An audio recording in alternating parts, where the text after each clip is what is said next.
Ya faly miarabantsika rehetra manaraka ny partage fampizarana ato androany miaraka amintsika eto namana Rolina sy namana Dadozy faly miarabanareo roa amin'ny rahalahy ary misaotsanareo nanaiky ampanetretena hanao an'izao débat écuménique zao izay iresantsika manokana mahakasika ny Apocalypse chapitre 17 fa mialohan'ny hidirantsika lalandalina amin'ny thème izay fampizarana eto androany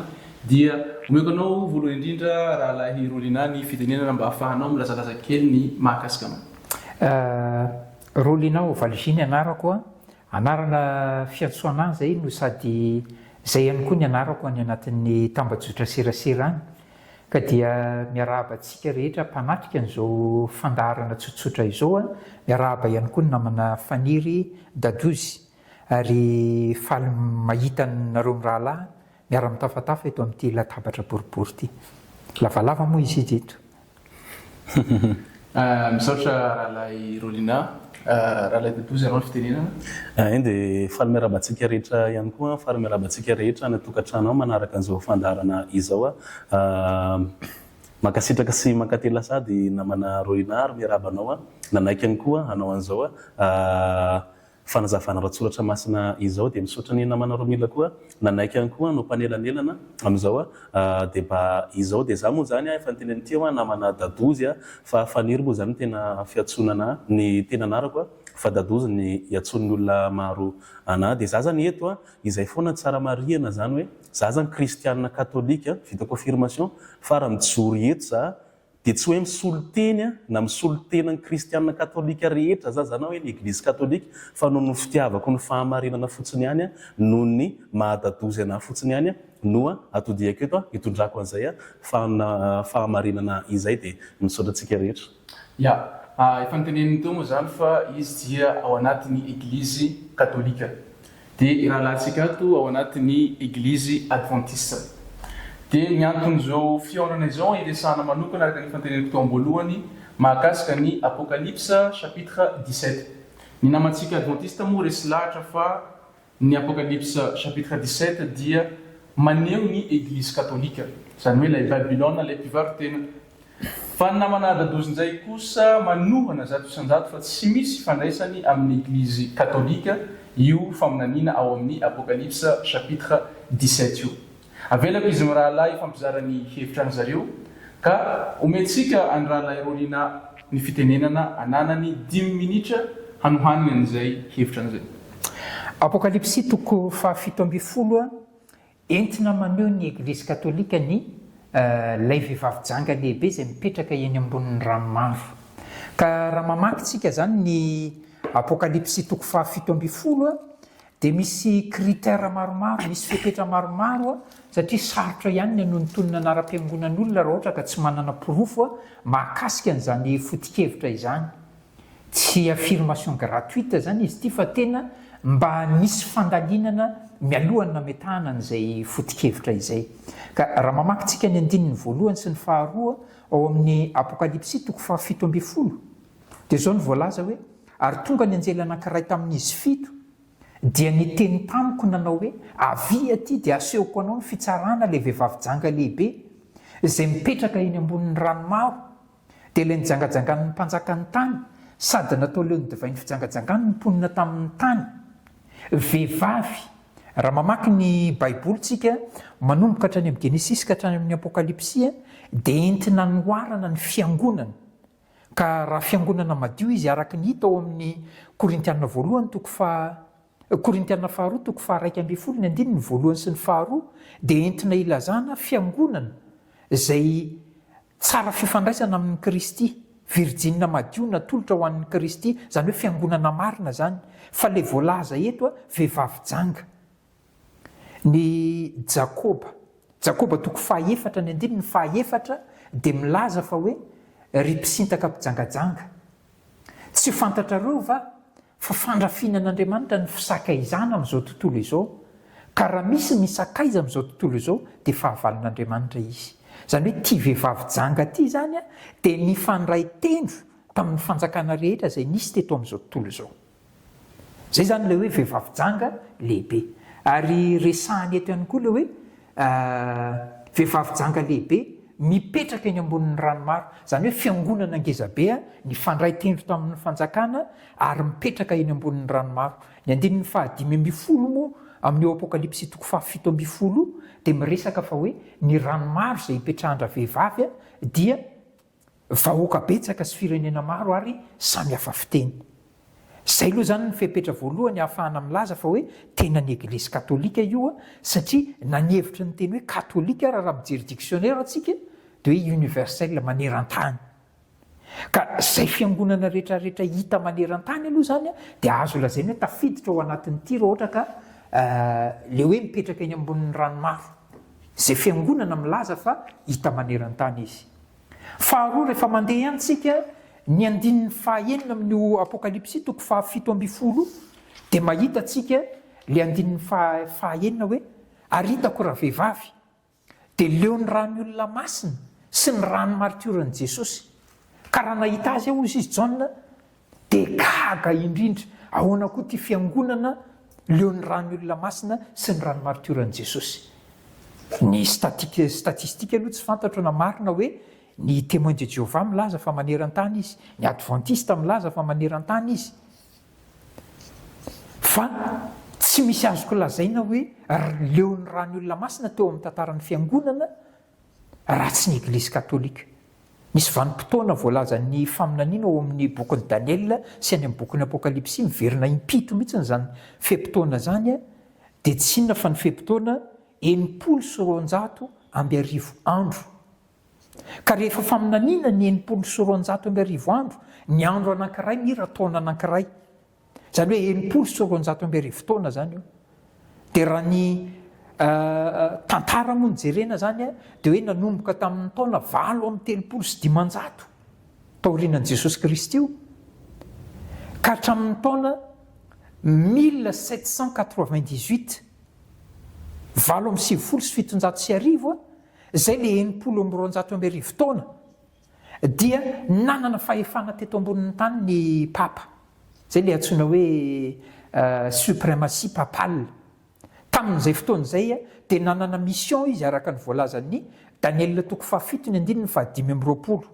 Averiny amin'ny apokalipsy toko fahatelo amby folo zay mission'izay. Inona ny mission'ny papa tamin'izay fotoan'izay? Aseho amin'ny alalan'ny tandroka kely izy eo amin'ny bokin'ny Daniel dia ny hoe hiteny anohitra ny avo indrindra izy, hampahoro ny olomasiny avo indrindra ary hitady hanova fotoana sy lalàna. Tsy averin'ny apokalipsy toko fahafito amby folo anefa zay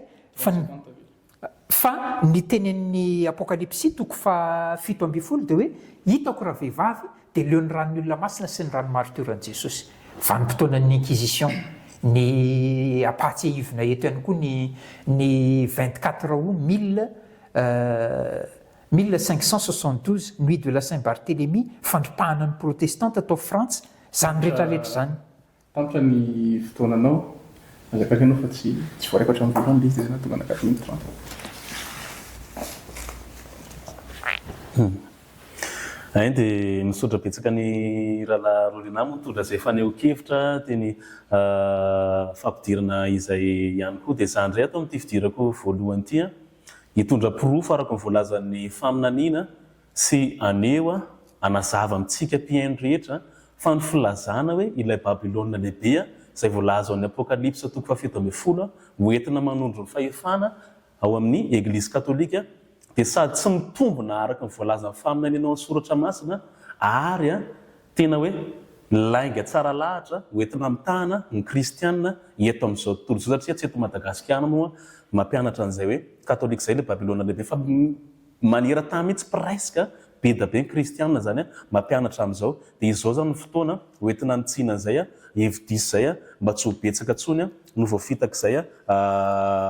fampianaran-diso zay zany dia voalohany indrindra araka ny voalazan'ny soratra masina aloha dia tsy miresaka fiangonana na eglizy zany mihitsy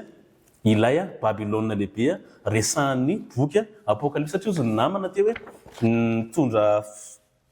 soratra masina moa izy hoe nanomboka tany amin'ny boky Jenezo izy hatraty amin'ny boky apokalipsa dia vehivavy izy dia hoe miresaka vehivavy foana tsy diso zany zay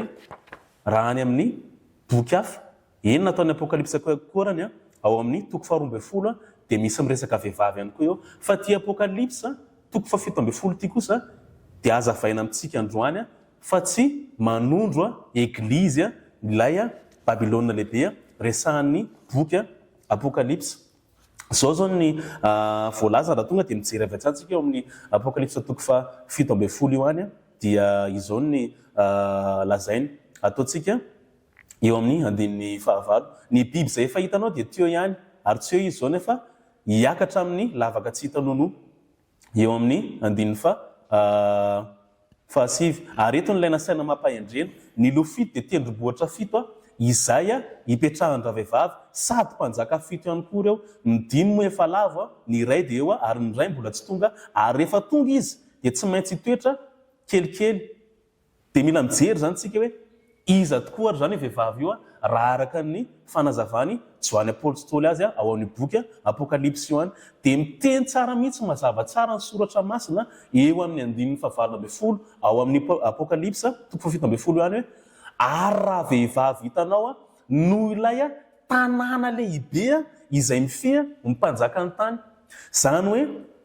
raha menan'ilay fahitana zany Joany apôstôly amin'ny boky apokalypsa dia ilay anjely ny any no miteny an'ilay izy eo amin'ny andin'ny 10 ary oko iny anjely tamiko hoe ny rano efa hitanao mipetrahan-dra vehivavy janga dia olona maboaka sy firenena matsamihafa fiteny maro ary eo amin'ny andin'ny fahavalona ambin'ny folo izy manazava mazava tsara hoe ilay Babilôna lehibe resahany ary ambony andin'ny fahavalona ambin'ny folo raha vehivavy hitanao no ilay tanàna lehibe mifeha ny mpanjakan'ny tany. Eto aloha zany voalohany indrindra aloha zany dia tsy mitobina sahady ny filazana fa hoe ilay Babilôna voalaza amin'ny boky apokalypsa dia manondro eglizy na fiangonana tsy mifanaraka ny voalazan'ny faminaniana sy fanazavan'ilay anjely aloha zany zay. Dia manaraka an'izay ihany koa inona moa zany ny atao eglizy satria moa zay moa izy hoe manondro ny rafitra ao anatin'ny eglizy katolika, manondro ny eglizy katolika ilay izy na mpifandraisany tany amin'ny faminaniana tany amin'ny Daniela toko 7:5 moa izy teo. Mbola valitsika tsiraray avy moa ny argument rehetra izay hoentina eto androany fa ato amin'ity fidirako voalohany ity anazava fotsiny za hoe tsy mitombina ny filazana fa hoe manondro ny katolika. Ino moa natao eglizy? Hitantsika moa ny eglizy moa nanondrona ny Jesosy Kristy azy any amin'ny Matteo toko 9 ny andin'ny 20 sy 9 dia raha ny teny ny dikatentsika nanoratana ny boky io amin'ny teny grika izay nanoratana ny testamenta vaovao dia ny dikan'ny eglizy eo dia avy amin'ny teny grika hoe eklésia izay mitovy any ankala hebreo izay manondro ny fiangonana Israely hatrany amin'ny fanafahana tany Egipta zany hitantsika zany amin'ny Exode toko 12 dia zany hoe ilay eglizy eto zany dia manondro ny vahoaka an'Andriamanitra izay voantso manaraka ny fampianarany Jesosy Kristy. Tsy manondro trano aloha zany ilay fiangonana fa manondro ny vahoaka an'Andriamanitra izay eglizy zay izay mino sy manaraka ny fampianarany Jesosy Kristy. Zay aloha zany voalohany indrindra ary lazainy ihany koa arany eo amin'ny apokalypsa io eo amin'ny toko 9 fa hoe eto izy no ilaina saina amampahendrena ny lofito izy dia tendrombohitra 7 izay hipetraran-dra vehivavy raha ohatra tena manondro ny eglizy katolika tokoa ary le izy rahatsika hoe Vatican zany le izy eo dia ho jerevantsika avy eo fa ny Vatican dia tsy mipetraka eo ambon'ireo tendrombohitra 7 izay lazain'ny faminaniana eo raha avy eo zany amavantsika amin'ilay tsipriany makasika an'izay. Miverina manohy ny fanazavako teo ny vehivavy dia entina maneho fiangonana araka ny efa hitantsika teo zay zany ny critère anankiray ary mipetraka eny ambonin'ny ranomaro ny jangajangan'ny mpanjakany tany zany hoe ny fandray tendro tamin'ny mpanjakany tany io fiangonana io. Fantatsika ny hery miasa mangina nanan'ny eglizy katolika maneran-tany sy ny fifandraisany amin'ny fanjakana rehetrarehetra zay misy amin'izao vanim-potoana hitenenantsika izao. Ny andin'ny fahaenina ny faharoa dia hoe hitako raha vehivavy dia leon'ny ranony olona masina sy ny rano maritoran'i Jesosy ka raha nahita azy aho izy Jaona dia gaga indrindra tsy misy angamany eto ambonin'ny tany fiangonana leon'ny rano olona masina sy ny rano maritoran'i Jesosy afa-tsy ny eglizy katolika aloha zany. Misy boky betsaka moa zany miresaka mahakasika an'izany teo ny inquisition zay moa zany nanana tombontsoa manokana nampianaran'izay mopera anankiray antsoina hoe mopera tsy tononoko ny anarany tany amin'ny resaka histoire des idées philosophique tany amin'ny UCM zany fa nisy zany hoe inquisition espagnole sy ny inquisition italien zany zay tena nandripahana olona betsaka na voatonontonona fotsiny hoe heretika na dia tsy voapirofo azy dia efa tena nanana ny fijaliany tany amin'izany fonjan'ny inquisition zany. Tao ihany koa zany concile de Toulouse zany tany amin'ny 1229 concile de Toulouse 1229 raha ny boky eo ampelantanako dia le hoe la Bible interdite no rarana ny olona tsy hamaky baiboly, ny eglise katolika no nahavita an'izany. Ka ny famakiana baiboly dia anisan'ny antony anankiray nahafaty tamin'ny 1229 sy ny makany. Ka tsy ny olon-tsotra ihany, tsy ny laika ihany zany no tsy nanana ny baiboly teo ampelantanany fa nahatra amin'ny mpirehetra aza betsaka ny tsy nahafantatra an'izany baiboly zany. Ny any fantany dia ny vavaka sy ny salamo vitsivitsy zay ampiasaina ao am-piangonana. Tao zany nisy an'ity vanim-potoana le hoe indro raha vehivavy dia leon'ny ran'ny olona masina sy ny rano martioran'i Jesosy, koa raha nahita azy dia gaga indrindra. Dia io vehivavy io ihany ny mbola mafisiny amin'ny 19 ny resahanao moa le izy teo fa averiko resahana amin'ny fomba fijery zay hitondrako azy hoe ary raha vehivavy ilay hitanao dia tanàna lehibe zay manjaka amin'ny mpanjakany tany.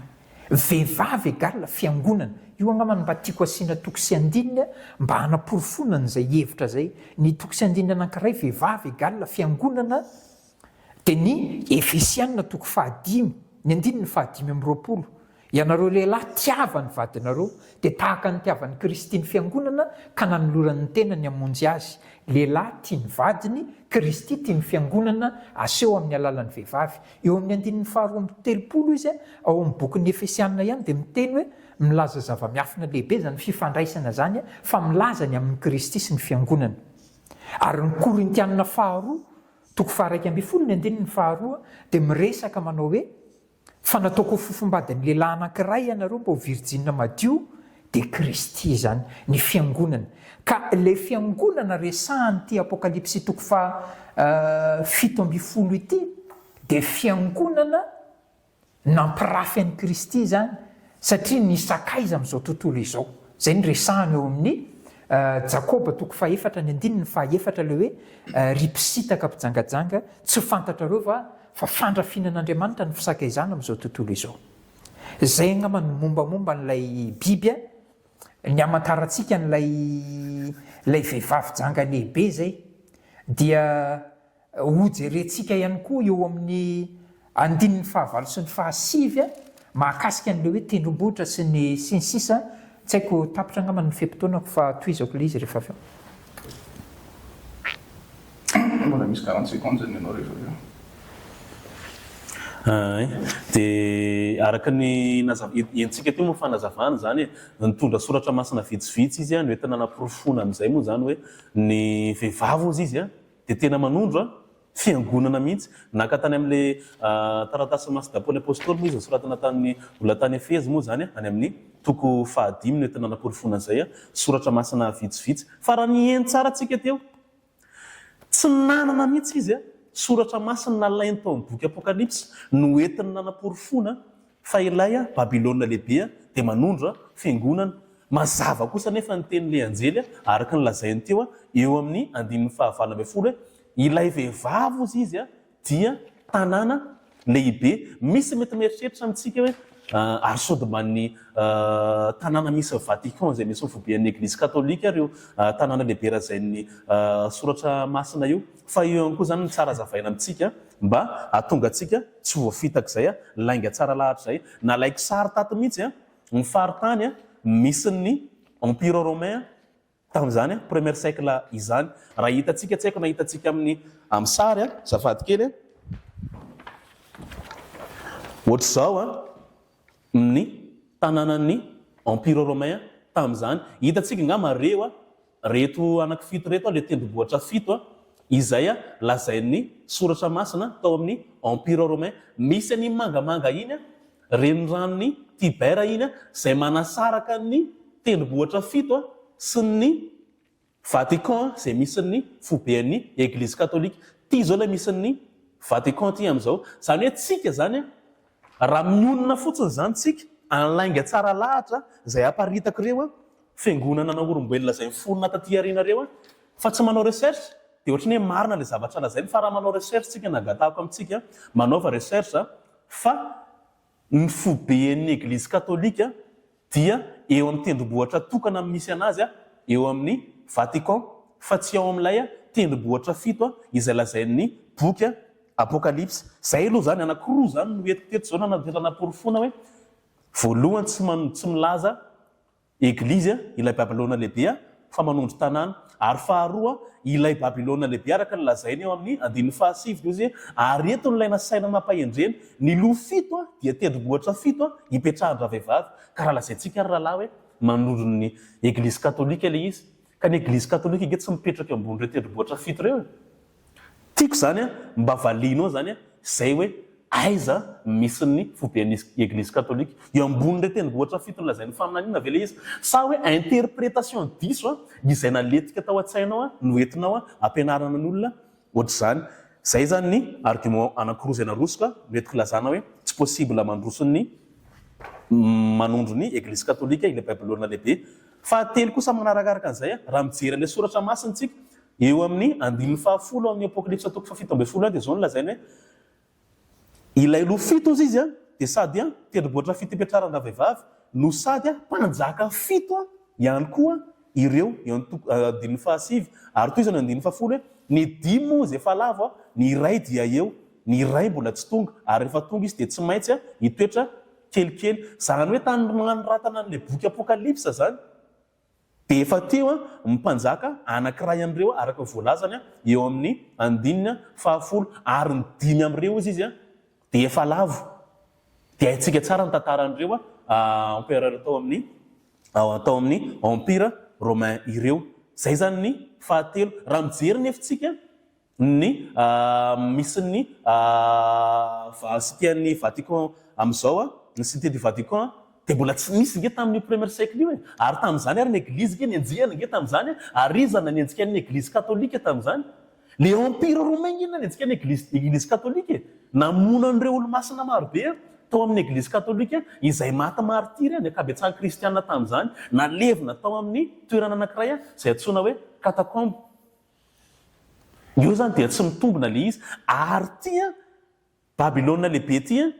raha tena hidirana lalina le izy zany hoe za moeto zany mbola mitondra proof fotsiny hoe tsy manondro ny eglizy katolika io fa raha hoe azavaina tsotsotra dia ny io Babilôna lehibe sy biby voalaza ao amin'ny apokalypse 17 io dia tsy manondro ny eglizy katolika fa manondro ny empire romain zay nisy efa tamin'izany nanenjika ny kristianina tamin'izany. Raha avy eo mbola toizantsika moa ny fanazavana toy an'izay fa tapitra moa ny lerako zany. Mahafinaritra mon frère, mahafinaritra ny fiarahantsika eto satria hita hoe ampirahalahiana tokoa ny fifanankalozan-kevitra. Miezaka moanao mamerina n'le hoe tendrombohitra 7 mialohan'ny angako avy tany an-trano dia nanamarina n'izy io tokoa fa ny fanazavana zay entiko tsy mbola niteny hoe miorina eo ambonin'ny tendrombohitra 7 ny eglizin'ny Roma. Ny argument hitako manapirofo an'izay dia ao anatin'ny baiboly katolika. Baiboly katolika moa misy fanazavana zay ary ambany tsy le io ampiasainao io fa le tranainy taloha iny eo an-trano dia omeny fanazavana eo amin'ny 15 eo ny tanànan'ny Roma dia miorina amin'ny tendrombohitra 7. Eny moa le Caius Aventin, Palatin sy ny sisa fa za manokana tsy hitovizako hevitra zay. Tsy zay mihitsy zany le tendrombohitra 7 ambaran'ity bokin'ny apokalypse ity. Fa resahany eto le izy eo amin'ny 15 satria niverenanao imbetsaka le izy ary interprétation katolika miresaka mahakasika ny tendrombohitra 7. Fa raha ny interprétation zay hoentiko aminao dia manaraka fotsiny ilay voalazan'ny baiboly eto eo amin'ny 19 tsika ary hitako fa indro raha vehivavy dia ny rany olona masina sy ny ranomaritoran'i Jesosy koa raha nahita azy dia gaga indrindra. Azo atao ve ny mandainga fa tsy nandatsaka rany olona ny eglizy katolika? Azo atao ve ny manapirofo fa tsy nisy zany fandatsahana rany olona zany nataon'ny eglizy katolika? Sarosarotra ihany ny anamarina an'izany hoe tsy nisy zany ary tsy hoe ran'olona mampolona fa tena manetsinetsiny mihitsy ny araka ny boky zay oampelantanako. Faharoa manarak'izay, andininy fahafito. Ary hoy ilay anjely tamiko, nahoana ny gaga ianao? Izao ilaza aminao ny zava-miafina ny amindra vehivavy sy ny bibidia mitondra azy izay manandoha fito sy tampoka folo. Ny bibidia ilay efa hitanao dia teo ihany, ary tsy eo izao, nefa efa hiakatra avy amin'ny lavaka tsy hitanao anoa izy ka ho lasa amin'ny fandringanana. Tsy haiko na mba manana fanazavana fa mba gina raha ohatra ka mandre an'ity fanazavana ity hoe mba hazavao kely hoe ty andininy fahafito ity hoe ny bibidia zay teo ihany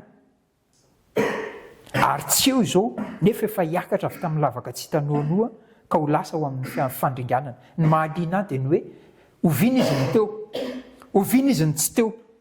ary oviana izy ny niakatra dia ho lasa ho any amin'ny fandringanana. Fa ny fanazavana avy aty amiko zany dia tena maneho ny eglizy katolika mihitsiny. Raha ny tantara zay eo ampelantanana dia hoe teraka ny eglizy katolika tamin'ny taona 800. Rehefa teraka izy nanelingely azy dia firenena anankitelo zay nanaiky ny fampianarana arianisme, milaza fa hoe tsy Andriamanitra Jesosy.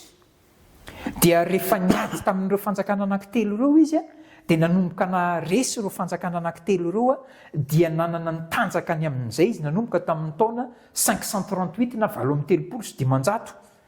Dia nanomboka teo ny suprématie papale.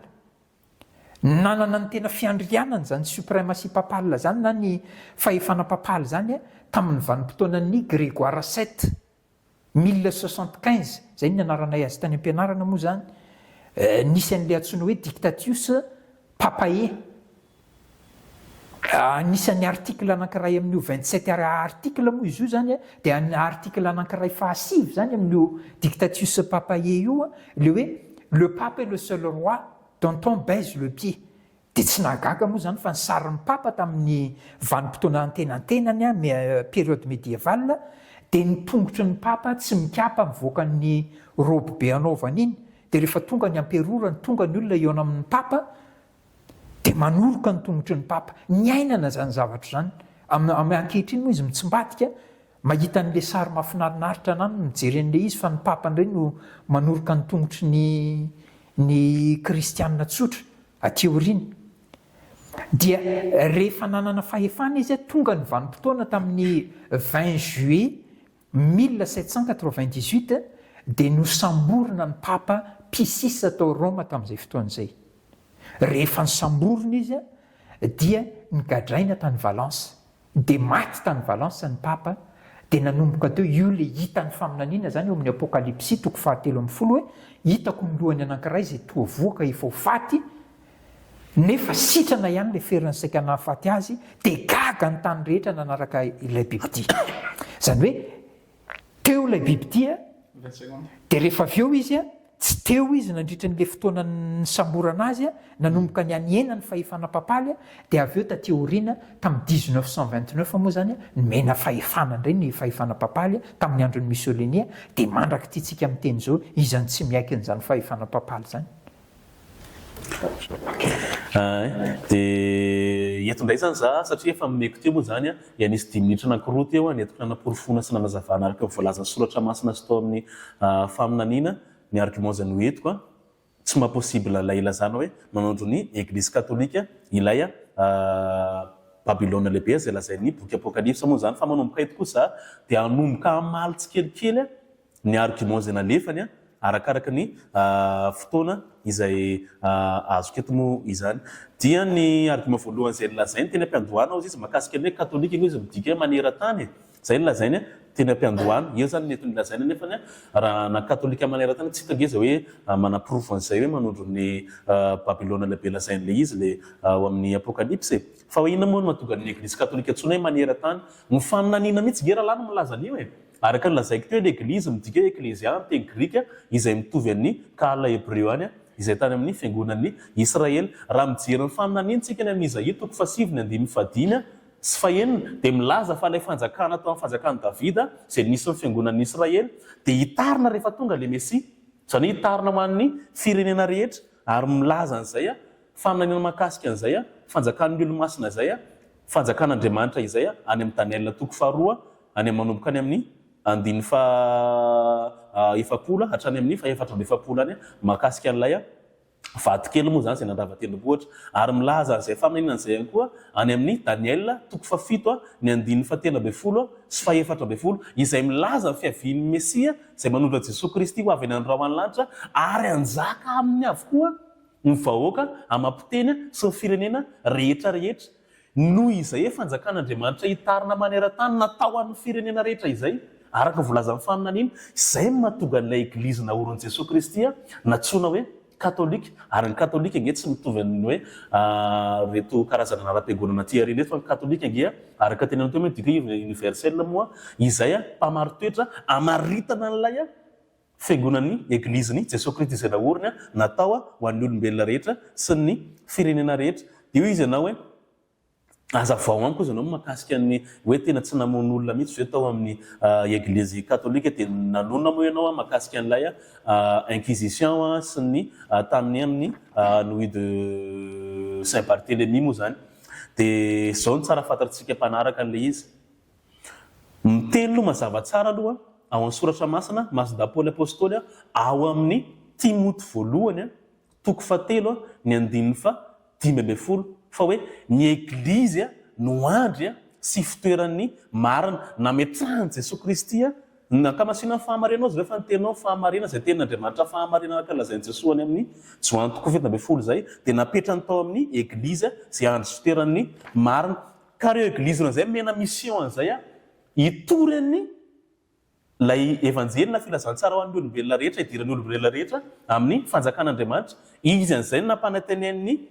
nampanantenen'i Jesosy Kristy hoe any amin'ny Joany toko 9:12 sy 13 hoe mbola manazavatra betsaka lazaina aminareo aho fa tsy zakanareo ankehitriny fa rehefa tonga fany masina izy mitary-dalana anareo amin'ny marina rehetra zany hoe ny eglizy no andro sy fitoeran'ny marina izay tarihan'ny fany masina mampianatra ny olona hoe inona ny tokony atao ary be da be ny karazana herezina fampianaran-diso nanomboka tamin'ny premier siècle hatramin'izao ary mbola be da be an'ny fampianaran-diso noho ny fampianaran-diso izay nataon'ny Katara izay zareo moa niezaka mihitsy nisy fotoana hoe namoaka boky ary tsara valika ihany koa ao anatin'izay ihany koa ilay boky le hoe tamin'ny concile de Toulouse tsy ilay boky baiboly izay navoakan'ny eglizy no rarana tsy navelan'ny vakin'ny olona tamin'izany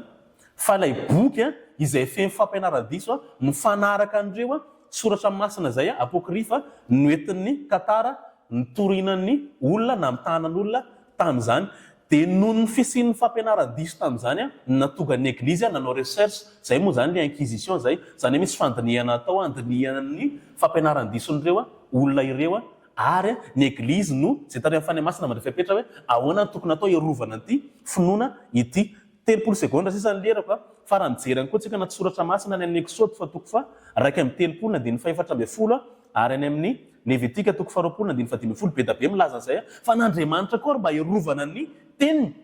dia naniraka ny olona ihany koa izy tsy manaraka ny lalàny tao anatin'ny fanekena taloha dia Andriamanitra mahitsy maniraka anazy hoe vonoa io mitatsika tamin'izao be da be tsy nitandrina sabata da zany vonoana le izy ka ny eglizy ny andro fitoeran'ny marina mahita hoe zao ny atao iarovana ny finoana kristianina.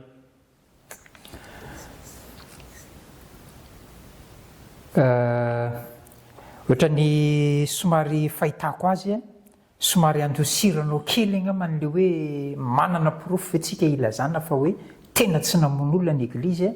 tsy samy mamaly mivantana ianao hoe tsy namono olona tokoa ny eglizy satria dia manana porofo mivandravandra zany raha ny tantara ny jerena fa tena nandripaka ain'olona ny eglizy. Tsaroako eto ny tantaran'ny Jaona sy ny namany raha niaraka tamin'i Jesosy izy teo amin'ny tanànan'ny Samartanina dia rehefa tsy nandray an' Jesosy ny Samartanina dia hozy izy Jaona tamin'izay fotoan'izay hoe tokony handatsahana varatra io tanàna io somary extrémiste zany silamo mahery fihetsika zany mialatsiny raha manonona an'izay dia ohatraohatra an'izay zany ny zavatra hitako Jesosy tsy nanaiky handatsahana varatra amin'ilay tanàna ary ny prinsipa an' Jesosy tsy mitovy amin'ilay prinsipa hoe rehefa tsy mitovy fomba fijery dia ho aripaka fa zay ny zavatra niainan'ny eglizy nandritra ny vanim-potoanan'ny période médiévaux zany nandritra ny vanim-potoana antenantenan'ny ray manontolo ary vokatra izay toejavatra zay a dia nisy any tokony olona betsaka nandositra ny fahefana papady tao anatin'izany ny vaudois de Piémont, tao anatin'izany ry Jean-Hus Sir Jérôme. Jean-Hus Sir Jérôme moa zany a pretra katolika ihany ange Jean-Hus Sir Jérôme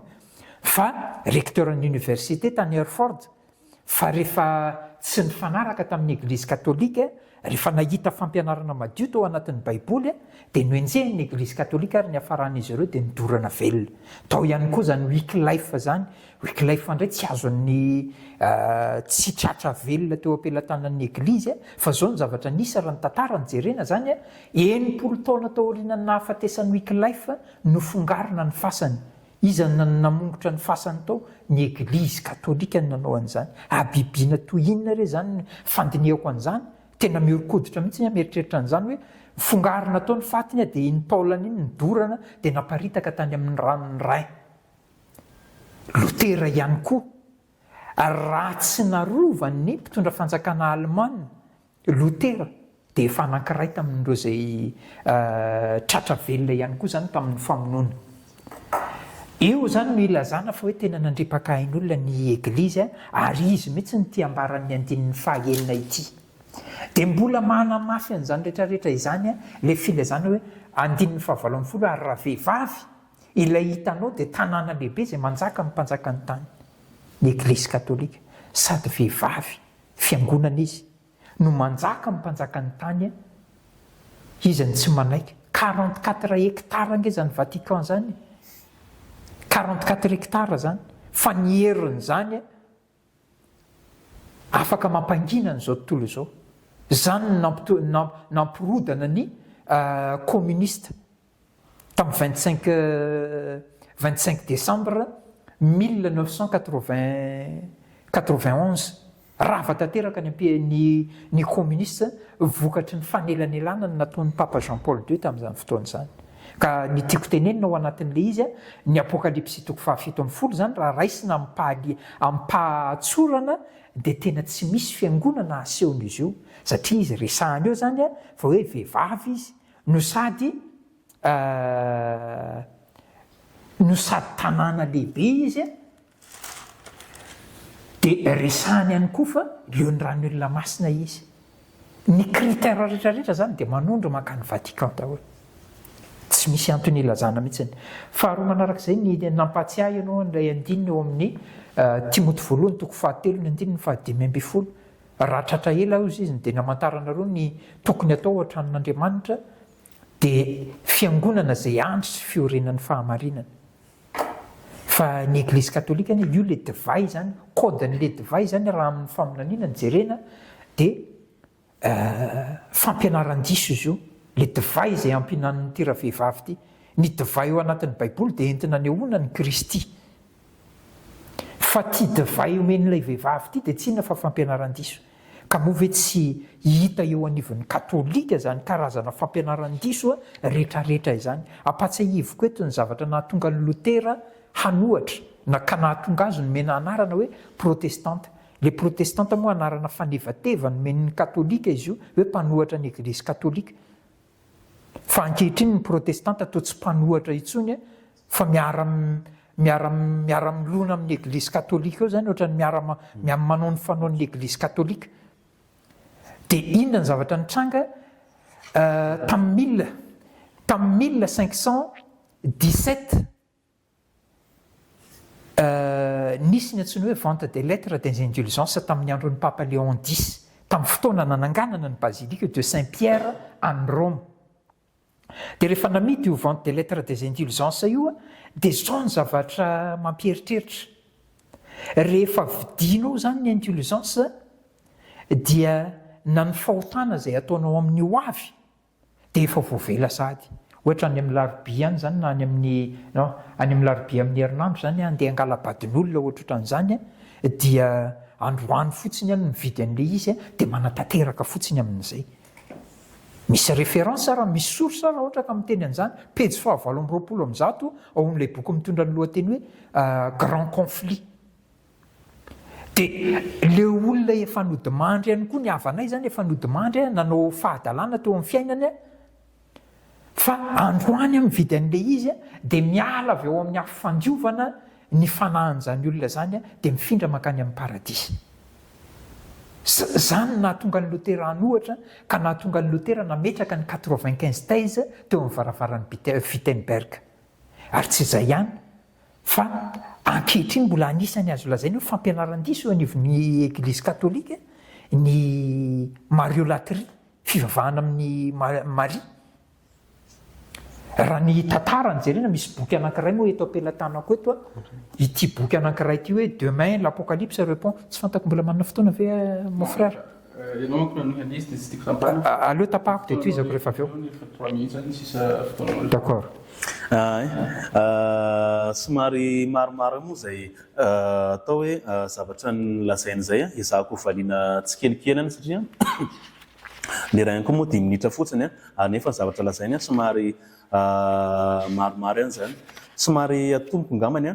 somary verana kely manomboka any an'ilay inquisition sy le Saint-Barthélemy mihitsy tapaka moa satria io tena hoentin'ny olona mihitsy hoentina amin'ny tanan'ny kristianina katolika zany hoe tsy izy io Eglizy katolika io fa namono olona be da be dia nanontany moa izy hoe ianao afaka milaza io hoe namono olona sa tsy namono olona ny Eglizy katolika. Dia zay namezako ohatra vakeo any amin'ny Exode toko faraky amin'ny 30 ny andininy faefatra ambin'ny folo, Levitika toko 20 ny andininy 10 Deutéronome toko 12 ny andininy 12 Nomera na fanisana toko 10 ny andininy 2 hatramin'ny 4 na Andriamanitra ary moa mba hiarovana ny teny izay nomeny, fampianarana izay nomeny, ny lalàna izay nomeny. Raha misy mandika an'izany, raha misy tsy manaraka an'izany teo amin'ny fiangonan'i Israely dia Andriamanitra mihitsy maniraka anazy hoe vono io. Ka raha manontany ianao hoe ny Eglizy katolika samy milaza hoe za ankehitriny hoe tsy nisy famonoan'olona tao. Zay ny idirantsika ny an'ilay fanazavana mahakasika ny Inquisition sy Saint-Barthélemy. Zao manko mila fantarintsika. Ny fahafatesana zany dia misy karazany. Misy natao hoe fahafatesana voalohany, misy natao hoe fahafatesana faharoa somary fitiniko le izy fa afaka mitondra antsika proof be be milaza an'izay. Fahafatesana voalohany dia le mahazatra antsika hoe fisarahan'ny vatana sy ny fanahy. Ary fahafatesana faharoa dia ilay fahaverezana fisarahana mandrakizay amin'ny Andriamanitra. Ka amin'ny Eglizy katolika ny important kokoa dia mba ianao tsy tratra an'ilay fahafatesana faharoa. Ka ireto olona tao Qatar reto izay mitondra fampianaran-diso be da be, izay mitarika ny olona makany amin'ny fahaverezana, makany an'ilay tondra ny olona makany an'ilay fahafatesana faharoa, izay fahaverezana mandrakizay fisarahana tanteraka amin'Andriamanitra, dia omen'ny Eglizy katolika an'ilay fahafatesana voaloha izy, tahaka nataon'Andriamanitra tamin'ilay verset be da be nytany saiko teo mba tsy hamitany an'ireo olona ireo intsony ho tratra an'ilay fahafatesana faharoa. Zao nefa ny tsara fantarintsika. Tamin'izany vanim-potoana zany misy zany ny Inquisition araka ny fataon'ny Eglizy izay fanaraka ny fampianaran'ny Eglizy katolika, fa misy kosa ny Inquisition izay nararotony manam-pahefana tamin'izany vanim-potoana zany nomena ny titre ihany koa Inquisition fa tsy ny Eglizy katolika manao anazy. Ny Inquisition tao amin'ny Eglizy katolika dia omena fampitandremana aloha ireo olona mitondra fampianaran-diso ireo, omena fampitandremana maro be izy zay le hoe recherche ary adiadina ny fampianaran-diso ataony asaina mibebaka izy rehefa tena arina be tsy mety mibebaka izy miala fampianaran-diso ataony izay amin'ny tany olona. Zay izy vao omena an'ilay fahafatesana voaloha tahaka ny men'Andriamanitra tany amin'ny testamenta taloha ihany. Ao an'indray mahakasika ny Saint-Barthélemy. Ny Saint-Barthélemy ady anankiray tao anatin'ny guerre de religion, izay misy ady be da be moa tamin'izany vanim-potoana zany. Fa ny guerre de religion zay le mila jerevana ny contexte an'ilay satria tonga jerevana fotsiny Saint-Barthélemy zany no jerevana dia iny no entina mitana ny kristianina katolika ary zay tsy manao recherche dia resy lahatra an'izay lainga tsara lahatra zay. Fa ny guerre de religion dia ady hatramin'ny vokatra ny politika izay nisy tany France izay fanaovan'ny antoko politika nisy teo amin'ny mpino katolika sy antoko politika teo amin'ny protestant. Zany ady politika zany io guerre de religion io. Fa nisy mpino katolika vitsivitsy tao ary nisy mpino protestant vitsivitsy izay ady hatrany moa zany vokatry ny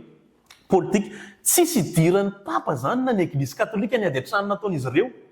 fa noho ny vokatra ny politika natongan'izy ireo ny ady dia mifamaly teo moa izy ireo ary nisy protestanta marobe maty tamin'izany ary nisy ihany koa katolika marobe ihany koa maty tamin'izany fotoana izany afaka omenantsika zany sorotra taminato aiza milazan'zany fa fotoanantsika kely dia fitotiantsika le izy fa teo amin'ny ady tsaika teo amin'ny ady fahavalo nga malay Saint Barthélemy tsy hoe Saint Barthélemy akory ny vonono fa tamin'ny andro fankalazana ny Saint Barthélemy no sehon'ilay tantara zany dia ny von'olona zany izay nitranga tao amin'ny alin'ny Saint Barthélemy dia tsisy idiran'ny papa sy ny Église catholique fa mpanjaka Charles IX ngamba izay raha tsy diso za tamin'izany sy ny reine Catherine de Médicis no natonga ny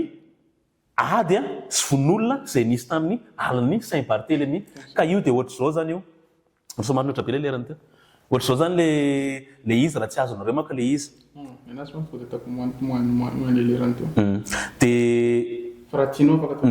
dia le izy manko zao zany le mikony mba azavantsika amin'le izy le izy Jesosy Kristy zany efa miteny eo amin'ny Matthieu 7:20 dia miteny Jesosy Kristy hoe nanao fanoharana makasika ny tambara moa izy tamin'izay dia nantandro hoe mpianatra fa anao izy rotombo fa tao votsara ozy nafafinao tao lasa misy tsy farifary zay le izy avy eo dia hoy izy Jesosy hoe fahavalo ozy nanao an'izany tiana ozy ny andefasany ankapainan'ireo izy dia hoana ozy Jesosy avy alao ozy arahany ireo fa rehefa avy tao fijejana zay izy ireo fahavahana ny vary sy ny tsy farifary izay nanaovan'i Jesosy Kristy fanoharana makasika ny Église catholique makasika ny Église moa zany fanjakan'Andriamanitra ka ao amin'ny Église catholique dia misy an'izay tsy farifary izay nolazain'i Jesosy Kristy araka ny faminaniana izay mihitsy zany nge tsy afenina nge zany betsaka nge mopera mananao foana nge ny Église catholique betsaka ny laïka mananao foana nge ny Église catholique ary betsaka mihitsy ary ny papa ratsy fitondran-tena teo amin'ny tantara teo amin'ny Église catholique zavatra tsy afenina zany zava-nisy zany fa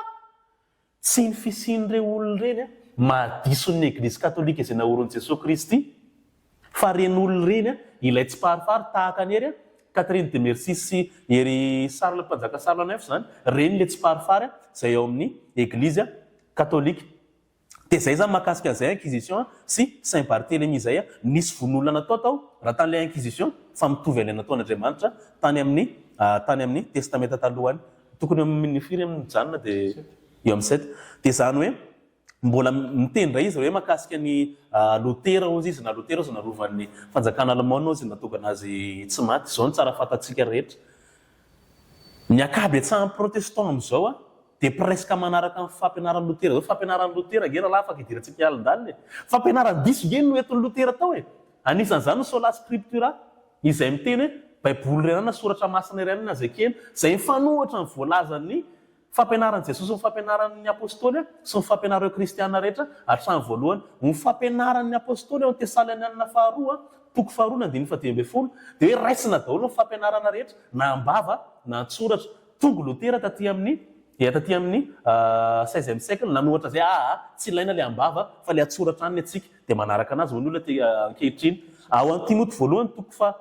3:12 ny teneniko teo ny Église ny andro soterany marina fa tsy ny baiboly ary ny baiboly izay vakianao io rahalahy surtout ny testamenta vaovao dia asa tanan'ny Église izay mipapa sy ny evika ataon'ny Église catholique ny safidy anazy ka raha Babylone lehibe ary l'Église catholique ahoana ny ekenao ny baiboly izay papa sy evika ataon'ny Église catholique ny safidy anazy rehefa avy eo mbola valiana tsirairay avy ny argument rehetra izay nentinao teo sotra tompoko maro dia maro ny fampianarana izay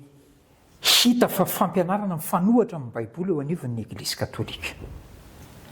anisan'ny misongadina sy azo lazainy hoe fampianaran-diso mivandravandra be zany eo anivon'ny Église catholique dia zavatra anankiroa ny anankiray dia ny immortalité de l'âme ary ny faharoa kosa dia tsy inona zay fa ny fanamasinana ny alahady ny immortalité de l'âme dia ny fiheverana fa rehefa maty ny olona anankiray dia na izy makany amin'ny afobe na izy makany an-danitra tsy misy baiboly miteny an'izany ny ambaran'ny baiboly dia hoe rehefa maty ny olona anankiray dia ao am-pasana izy ary miandry ny fitsanganako velona zay no ambaran'ny baiboly toriteny toko 5 ny 9 ny 11 sy ny 10 le hoe zay rehetra isan'ny velona dia mbola azo antenaina fa ny amboa velona ny tsara no ny lohana maty fantatry ny velona fa ho faty izy fa ny maty kosa tsy mahalala na inona na inona Ary ny jaona toko fahadimy ny andiny ny 7 sy ny 7 dia miteny manao hoe azagaga amin'izany fa ho avy ny andro izay andrenesan'ny olona rehetra any ampasana ny feoany dia hivoaka izy izay nanao ny tsara dia ho any amin'ny fitsanganana fiainana ary izay nanao ny ratsy kosa dia ho any amin'ny fitsanganana fanamelohana. Ny fantatry ny baiboly dia ny hoe fitsanganan'ny tena amin'ny maty. Misy olona vitsivitsy ao anatin'ny baiboly ao voaresaka fa efa nahazo ny fiainana mandrakizay izy tahaka ny Mosesy hoe fanitsangana tamin'ny maty ry Elia, fa amin'ny ankapobeny dia izay ny fampianaran'ny baiboly mahakasika ny maty. Ny Eglise katolika nefa tsy izany ny fampianaran'ny Eglise katolika, misy ny antsoina hoe purgatoire, misy ny io resaka hoe limba io moa zany tsy fantako fa mbola tiako dinihana tsara izy io mbola tsy tena voadiniko izy io ka dia aleo tsy miteny mahakasika an'le izy. Zay zany ny fampianarana anankiray mahakasika ny tsy fahafatesan'ny fanahy. Ny faharoa kosa dia iresahana mahakasika ny fanamasinana ny alahady. Didy faha-efatra ao anatin'ny baiboly ny hoe mahatsiarova ny andro sabata na masina azy. Enemana no asanao sy anaovanao ny raharanao rehetra fa sabatan'i Jehovah-Andriamanitra ao ny andro fahafito. Ko aza manao raharaha kory ianao amin'izany na ny zanakao lahy na ny zanakao vavy. Fa gaga tao anatin'ny Facebook tao mifamaly amina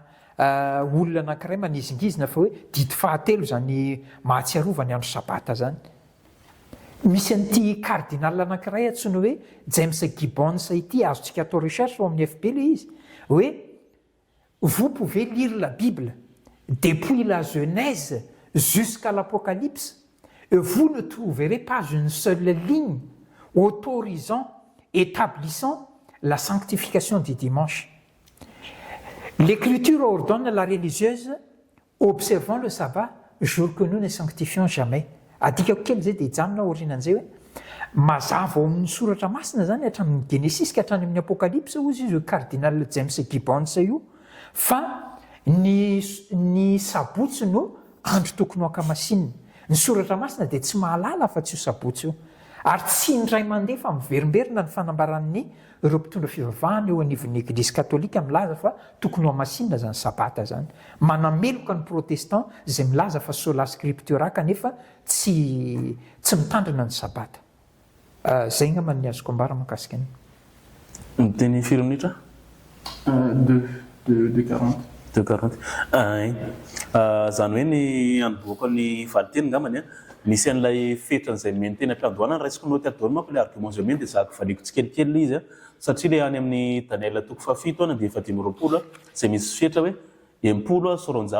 sy 10 andro taona ra-paminanina moa zany ny voalazany amin'ny Daniela dia io zany noentina koa nazavaina teny am-piandohana hoe entina nodrona an'ilay Eglise katolika ny raha mijery zao tsika ny any amin'ny ny siny zany Eglise katolika zany raha mamakytsika ny taratasin'ny Saint Ignace d'Antioche dia efa taty amin'ny premier siècle ao an'ny lettre de Smyrniote moa milaza an'izay izay voasoratra tamin'ny premier siècle izay milaza hoe ny Eglise katolika izay izay misy any Kristy izay zany. Dia raha mijery an'ilay fetra nefitsika izay voalaza amin'ny faminaniny 1260 année zao ange rahalahy efa 2024 dia anjaranao any manao compte raha hoe 2060 année fetra mena an'ilay izy hatramin'izao nge mbola misy foana nge na ny papa na ny Eglise katolika ary tsorava mandrakizay io araka ny tenen'i Jesosy Kristy tao an'ilay Matthieu toko 2:10 ny andininy 9 sy 10 zay mahakasika an'ilay fetra aloha zany tsy mitombona koa ilay fetra izay mena. Dia toizako manarakaraka zay le mahakasika ny Lutera toy laha teneniko fa Lutera zany fampianarana eto Lutera dia fampianarany diso ny filazanan'ny reny karazana sola scriptura sola mba azonao omena ve le 1260 jours ka le fotoanako zao tsy zaka be da be le fanontaniana ato fa afaka azavaiko misy kokoa le izy aveo raha ohatra hoe tianao dia afaka omenao lera aminao zany azavaiko anazy raha ohatra tianao le izy fa misy fanazavana lava be amin'izay manko ato dia somary tapahan-kely zany le anaty eo. Dia faharoa fampianarana eto Lutera sola scriptura sola fide fampianarany diso tsy mifanaraka ny fampianarany Jesosy Kristy sy ny fampianarany apôstôly sy ny voalazany soratra masina zany fampianarana noentin'ny Lutera zay mifanohitra ny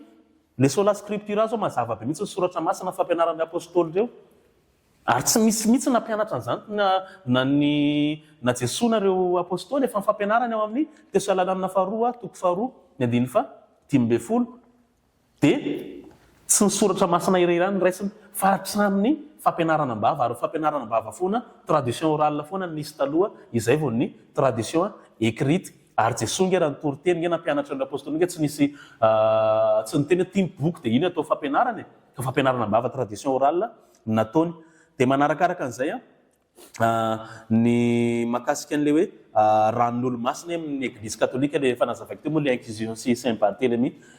nitondron'ny boky apokalypsa dia ny empire romain fa tsy ny eglizy katolika. Ny empire romain nianjika ny kristianina tamin'izany izay mamin'ny ranon'olo-masina namono an'ireo kristianina maty martyr be tabe nandritra ny 1er siècle 2e siècle ary 3e siècle mbola be tabe ihany koa no fanenjehana tamin'izany. Ny empire romain zany nitondrony fa tsy ny eglizy katolika. Manaraka an'izay le resaka hoe indulgence natonga ny Luther tondra fanazavan'ny indulgence izao dia anjarantsika any mivérifie inona natao hoe indulgence araka ny fampianaran'ny eglizy katolika fa tsy araka ny interprétation diso izay nilazainy rahalahy Rolinaty eo. Dia jereva ao amin'ny catéchisme fiangonana katolika ao amin'ny 1471 hatramin'ny 1479 fa tsy araka ny fanazavana nataony teo ny atao amin'ny indulgence fa raha misy olona manota dia ny rany Jesosy Kristy manala ny fahotan'ny olona fa ny fahotana raha manota ianao misy saziny iny fahotana nataonao iny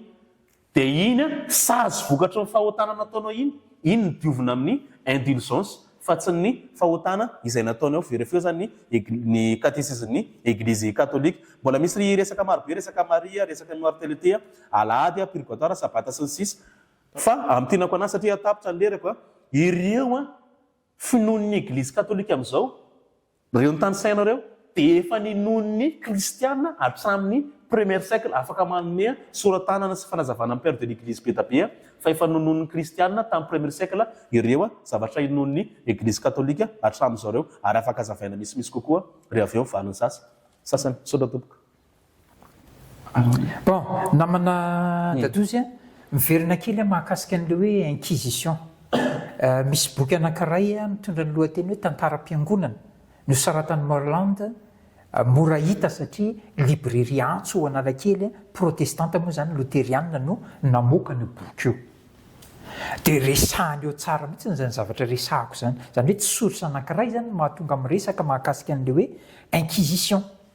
Ary hitantsika ihany koa le film Luther izay ny luthérienne angamba no tena namoaka an'izy iny miresaka mahakasika an'izany.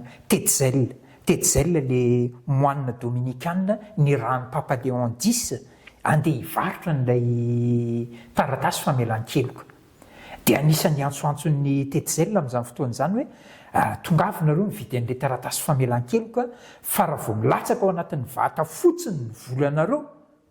dia ny havanareo izay nividianana n'iny taratasy famelan-keloka iny miala avy ao amin'ny afo be ny fanahany mankany amin'ny afo fandiovana hiampita mankany amin'ny paradisy.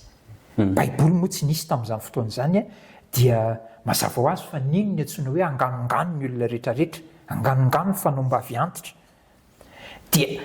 ohatran'izany ihany koa le hoe vidina mialoha le izy apetraka eto ny pejy amin'ilay boky erin'ny fanandrina pejy 720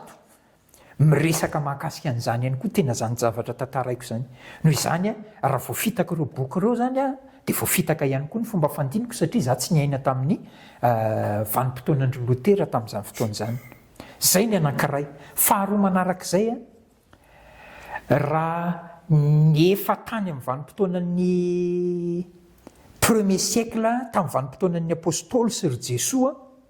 ny eglizy katolika dia mba nanao ny fanaon'i Jesosy. Fanaon'i Jesosy ange zany nitandrina ny sabata zany. Luka toko 4 ny 9:10 zao ny voalaza hoe dia tonga tao Nazareta izay nahabe azy izy ary araka ny fanaony dia niditra tao amin'ny sinagoga tamin'ny andro sabata. Jesosy io niditra tao amin'ny sinagoga tamin'ny andro sabata, tsy hoe kisendrasendra hoe tena mialatsiny amin'ilay fomba fiteny hoe nandehandeha izy dia sendra mba nahita olona ny vorovory dia hoe alora angamba hiditra ato. Araka ny fanaony Ary raha mijery any koa ireo apôstôly ireo aty aoriana ty zany mba te hamadika baiboly kely manomboka ato amin'ny asan'apôstôly toko 7:10 ny 7:4 ary rehefa niala tany Perga izy ireo dia nandrosona ka ny Antiokia Pistia dia niditra tao amin'ny sinagoga tamin'ny andro sabata ka nipetraka teo. Sabata anankiray zany. Faharoa manarak'izay 2:7 amin'io asan'apôstôly toko 7:10 ihany. Ary rehefa nivoaka izy dia nangatahany holazaina amin'ny indray izany teny izany amin'ny sabata manaraka. Roa zay. 7 2:4 ary noho tamin'ny sabata manaraka dia saika tafangona avokoa ny olona tao an-tanàna rehetra iaino ny tenin'Andriamanitra. 3 zay mandeha ihany tsika asan'apôstôly toko 9:7 ary tamin'ny andro sabata dia nivoaka teo ivelan'ny vavahady izahay nakeny amorony ony izay nataonay fa nisy fitoerana fivavahana. Asan'apôstôly ihany ny 7:2 toko 7:2 ary Paoly dia niditra tao araka ny fanaony ary sabata 3 no ny adiny hevitra tao amin'ny soratra masina tamin'ny olona tao. Tsy nisy apôstôly nitandrina ny alahady zany na anankiray eo anatin'ny baiboly. Mba faniriko koa ny mahita raha ohatra ka misy eo anatin'ny baiboly hoe nitandrina ny andro alahady zany ny apôstôly ary na ny eglizy ary amin'ny alalan'izay fanambarana nataon'ny Monseigneur James Gibbons ao amin'ilay boky mitondra ny lohateny hoe La foi de nos pères, page 111 dia miresaka amin'ilay hoe afaka mamaky ny baiboly ianao hatrany amin'ny Genesis ka hatrany amin'ny Apokalipsy nefa tsy ahitana dia andalana anankiray manome alalana ny mpino hoe hitandrina ny andro alahady. Ny soratra masina dia manome alalana ny mpino hitandrina ny sabata andro izay tsy ankamasintsika mandrakizay. Entitra mihitsy ny eglizy hoe tsy ankamasina an'io zany. Ary tiako ny manamarina zany fa anisan'ny famantarana manokana ny eglizy katolika ny fitandreman'ny alahady ary ny protestante FJKM sy ny fiangonana rehetrarehetra izay misy ka mitandrina ny alahady dia vagon anankiray ihany miaraka amin'ny eglizy katolika zany. Zay ngamba mba tiako ambara mahakasika an'izy dia tsara somary fitinana kely moa zany lay zavatra debat milasaintsika moa zany araka ny efa nilasaiko tena mpiandohana ny sujentsika mahakasika an'ilay hoe tsy manoro ny eglizy katolika zany ilay Babilôna lehibe araka miprofo izay efa noetiko fa tanàna ny lazaina fa tsy eglizy ary le vehivavy eo dia miorona ambony tendrombohitra 7 nefa ny eglizy katolika tsy miorona ambony tendrombohitra 7 feo amin'ny tendrombohitra tokana izay Vatican ary misy renirano mihitsy renirano Tiber manasaraka ilay tendrombohitra 7 sy Vatican izay misy ny eglizy katolika. Iny moa zany tsy hita moa zay namalinana iny moa zany teo fa tsy mitombona zany ilay izy fa ezaka any amaly satria nampiasa ilay tany amin'ny Daniel toko 7:20 izy hoentina nampifandraisana an'ilay izy zany dia nitondra argument marobe moa zany dia misy ihany koa tena ampiasain'ny olona marobe dia mahakasika an'ilay hoe anova fotoana sy ilay lalana ny Daniel toko 7:20 dia izay ihany koa noentiny teo mahakasika ny resaka sabata kozy izy hoe mahakasika ny James Gibbons lazainy teo izy zany dia imo araka tena engy teo hoe ny io moa zany misy ny atao zany hoe fampianarana ofisialan'ny eglizy katolika fa tsy hoe zay olona rehetra zany ao amin'ny Kristy katolika zay dia iteny eo zany izy tsy ino ny fampianarana ofisialan'ny eglizy katolika. Ohatra amin'izany zao ohatra hoe ny katesizm'ny eglizy katolika zao dia misy ofisialy izay mivoaka avy any fobeany zany izay katesizy zay ary afaka jeren'ny olona rehetra zay ao amin'ny sitan'ny Vatican.va afaka jerevantsika zany zay rehetrarehetra zay fa misy karazany manko ilay izy rehefa dikan'ny olona manko reny dia efa misy zany midika teny ato zao misy karazana katesisy be da be zao misy katesisy kely zao ato ngamba le izy misy katesisy kely misy antony zao ato katesisy daholo ny samy hafa daholo ny zavatra ao anatiny fa fampianarana le izy misy antony zao tony koa zao mbola katesisy kely mbola izy daholo tony koa zao mbola katesisy fiangonana katolika ihany fa reny dia efa famtinana fotsiny sisa an'ilay katesisy ofisialy zay avoakan'ny eglizy katolika fa misy ohatr' zao kosa le izy zany raha ohatra mijery an'ireo didy anankiireo somary ampisehoaka ireny izy mba hoitan'ny mpanaraka moa zany tenitena zay moa ianao hoe fa hoana lasa ao amin'ny didy 7 misy an'ilay resaka sabata dia ohatr' zao zany le izy raha ohatra hoe fitinina zany misy didy voalohany eo dia ao amin'ny faharoa ary eo amin'ny fatelo ao amin'ny didy voalohany izay milaza fa tokonylay Andriamanitra tokana ihany ny vavahan'ny olona rehetra ary ao anatin'ny didy voalohany io ny manazava ny katesizmy fiangonana katolika eto amin'ity ambany ty tsy raha hitanareo any an-trano mahakasika an'ilay fandrarana mahakasika an'ilay sary sikotra izay voalaza ao amin'ny Exode toko 20 ato amin'ity didy faharoa ty kosa izay manazava ny tsy tokony hanonompoana ny anaran'Andriamanitra zay mahatonga reo jodo reo tsy masamy manona ny anaran'Andriamanitra. Didy fahatelo amin'ny fampianarana Eglizy katolika manazava an'ilay resaka sabata dia zay nidirako amintsika zay resaka sabata zay atria be da be ny olona zany manaparitaka mampianatra hoe foanan'ny Eglizy katolika ny didy novain'ny Eglizy katolika ny didy ren'olo reny olona tsy miverifie ao amin'ny katesizm'ny Eglizy katolika. Raha fampianarana zao mahakasika an'ilay fandrarana mahakasika ny sary sikotra tena misy mazava tsara mihitsy ao amin'ny katesizm'ny Eglizy katolika ao amin'ny 2110 ao amin'ny katesizme officieln'ny Eglizy katolika 2110 lazay mazava tsara mihitsy hoe tsy hanana Andriamanitra hafa eo anatrehako ianao io Andriamanitra hafa io le sampy moa zany le izy hoentina malina an'ilay any amin'ny Daniela 7 moa zany zay zavatra rehetra zay hoe anova fotoana sy lalana nefa tsy mitombona le izy dia lazainy eo amin'ny didy voalohany eo mifandrarana zay fanajan'Andriamanitra hafa izay eo amin'ny 2129 kosa dia lazay mazava tsara hoe tsy hanao sarina inona na inona voasikotra no sampy ianao araka voalaza tany amin'ny Exode toko 20 any dia lazainy eo izay fandrarana sy fanazavana zay hoe tsy mahazo manao sary zay tsara marina moa fa reny sary ampiasain'ny Eglizy katolika sary atao sampy mako reny hoe atao Andriamanitra hafa na ivavahany fa reny zany dia hoentina ampiasaina fotsiny ihany atsarovana ny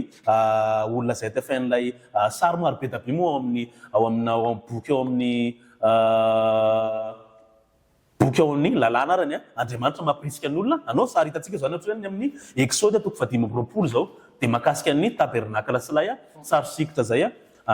kerobima moa zany dia mahakasika ny resaka sabata indray verifio ao amin'ny katesizm'ny Eglizy katolika 2168 dia lazainy hoe ny didy fahatelo amin'ny didy folo no mampatsiahy famasinany sabata ny andro fahafito dia sabata fitsaharana tanteraka natokana ho an'ny tompo ao amin'ny 2168 kely fotsiny dia ampiana ny lerana avy eo zay milaza an'izay resaka sabata izay ampianarina tsara mihitsy ao amin'ny Eglizy katolika arazavaina eo inona mahatonga an'Andriamanitra nampitandrina ny Israely hitandrina zay sabata izay ary lazainy eto zany aloha le andro fahafito dia mazava tsara fa andro asabotsy fa tsy alatsatra ny andro alahady dia andro voalohan'ny herinandro dia lazainy indray mahakasika ny alahady eo amin'ny 2175 hoe ny alahady dia miavaka tsara amin'ny sabata izay dia miasiny amin'ny ara-potoana isan-kerinandro olona tsy miverifie no milaza n'izany hoe novaina alahady ny sabata eo amin'ny 2177 ny fankalazana ny mahandro ny tompo ny alahady sy ny Eucharisty no votoatin'ny fiainan'ny Eglizy ny alahady izay akalazaina ny mystera mipakasy ny sisa moa zany ina moa mahatonga an'izay mahatonga ny Eglizy mampianatra zay faranako le izy fa mihoatra kely ny lerako satria ny zavatra torin'ireo apôstôly reo dia tsisy nitoritsony zany reo hoe asaina mitandrina ilay sabata aloka lay kristianina zay manaraka fampianarana Jesosy Kristy satria misy fanekena taloha sy fanekena vaovao fa nytorin'ireo filazantsara nytorin'ireo araka ny voalazany amin'ny Korintianina voalohany toko 10 ny andiny voalohany sy ny hatrany faefatra sy ny andiny faefatra ambin'ny folo dia Kristy maty sy nitsangako velona ny filazantsara izay nytorin'ireo apôstôly reo fa tsy sabata itsony ary zay le Pâques izay Kristy maty sy nitsangako velona izay dia ny natonga n'Andriamanitra nampitandrina ny sabata ny Israely araka voalazan'ny Deutéronome toko 10:12 dia noho izy ireo nafana tamin'ny fanadevozana tany Egypte vakiony baibolinareo Deutéronome toko 10:15 moa izay ve nandevozana tany Egypte fa ny fahotana ny nandevanay kristianina ary Jesosy Kristy nanafaka anay tan'izay fanadevozan'ny fahotana izay nandresiny fahafatesana izy tamin'ny andro alahady izay antsoiny Joany apôstôly na boky Apokalipsa toko 1:10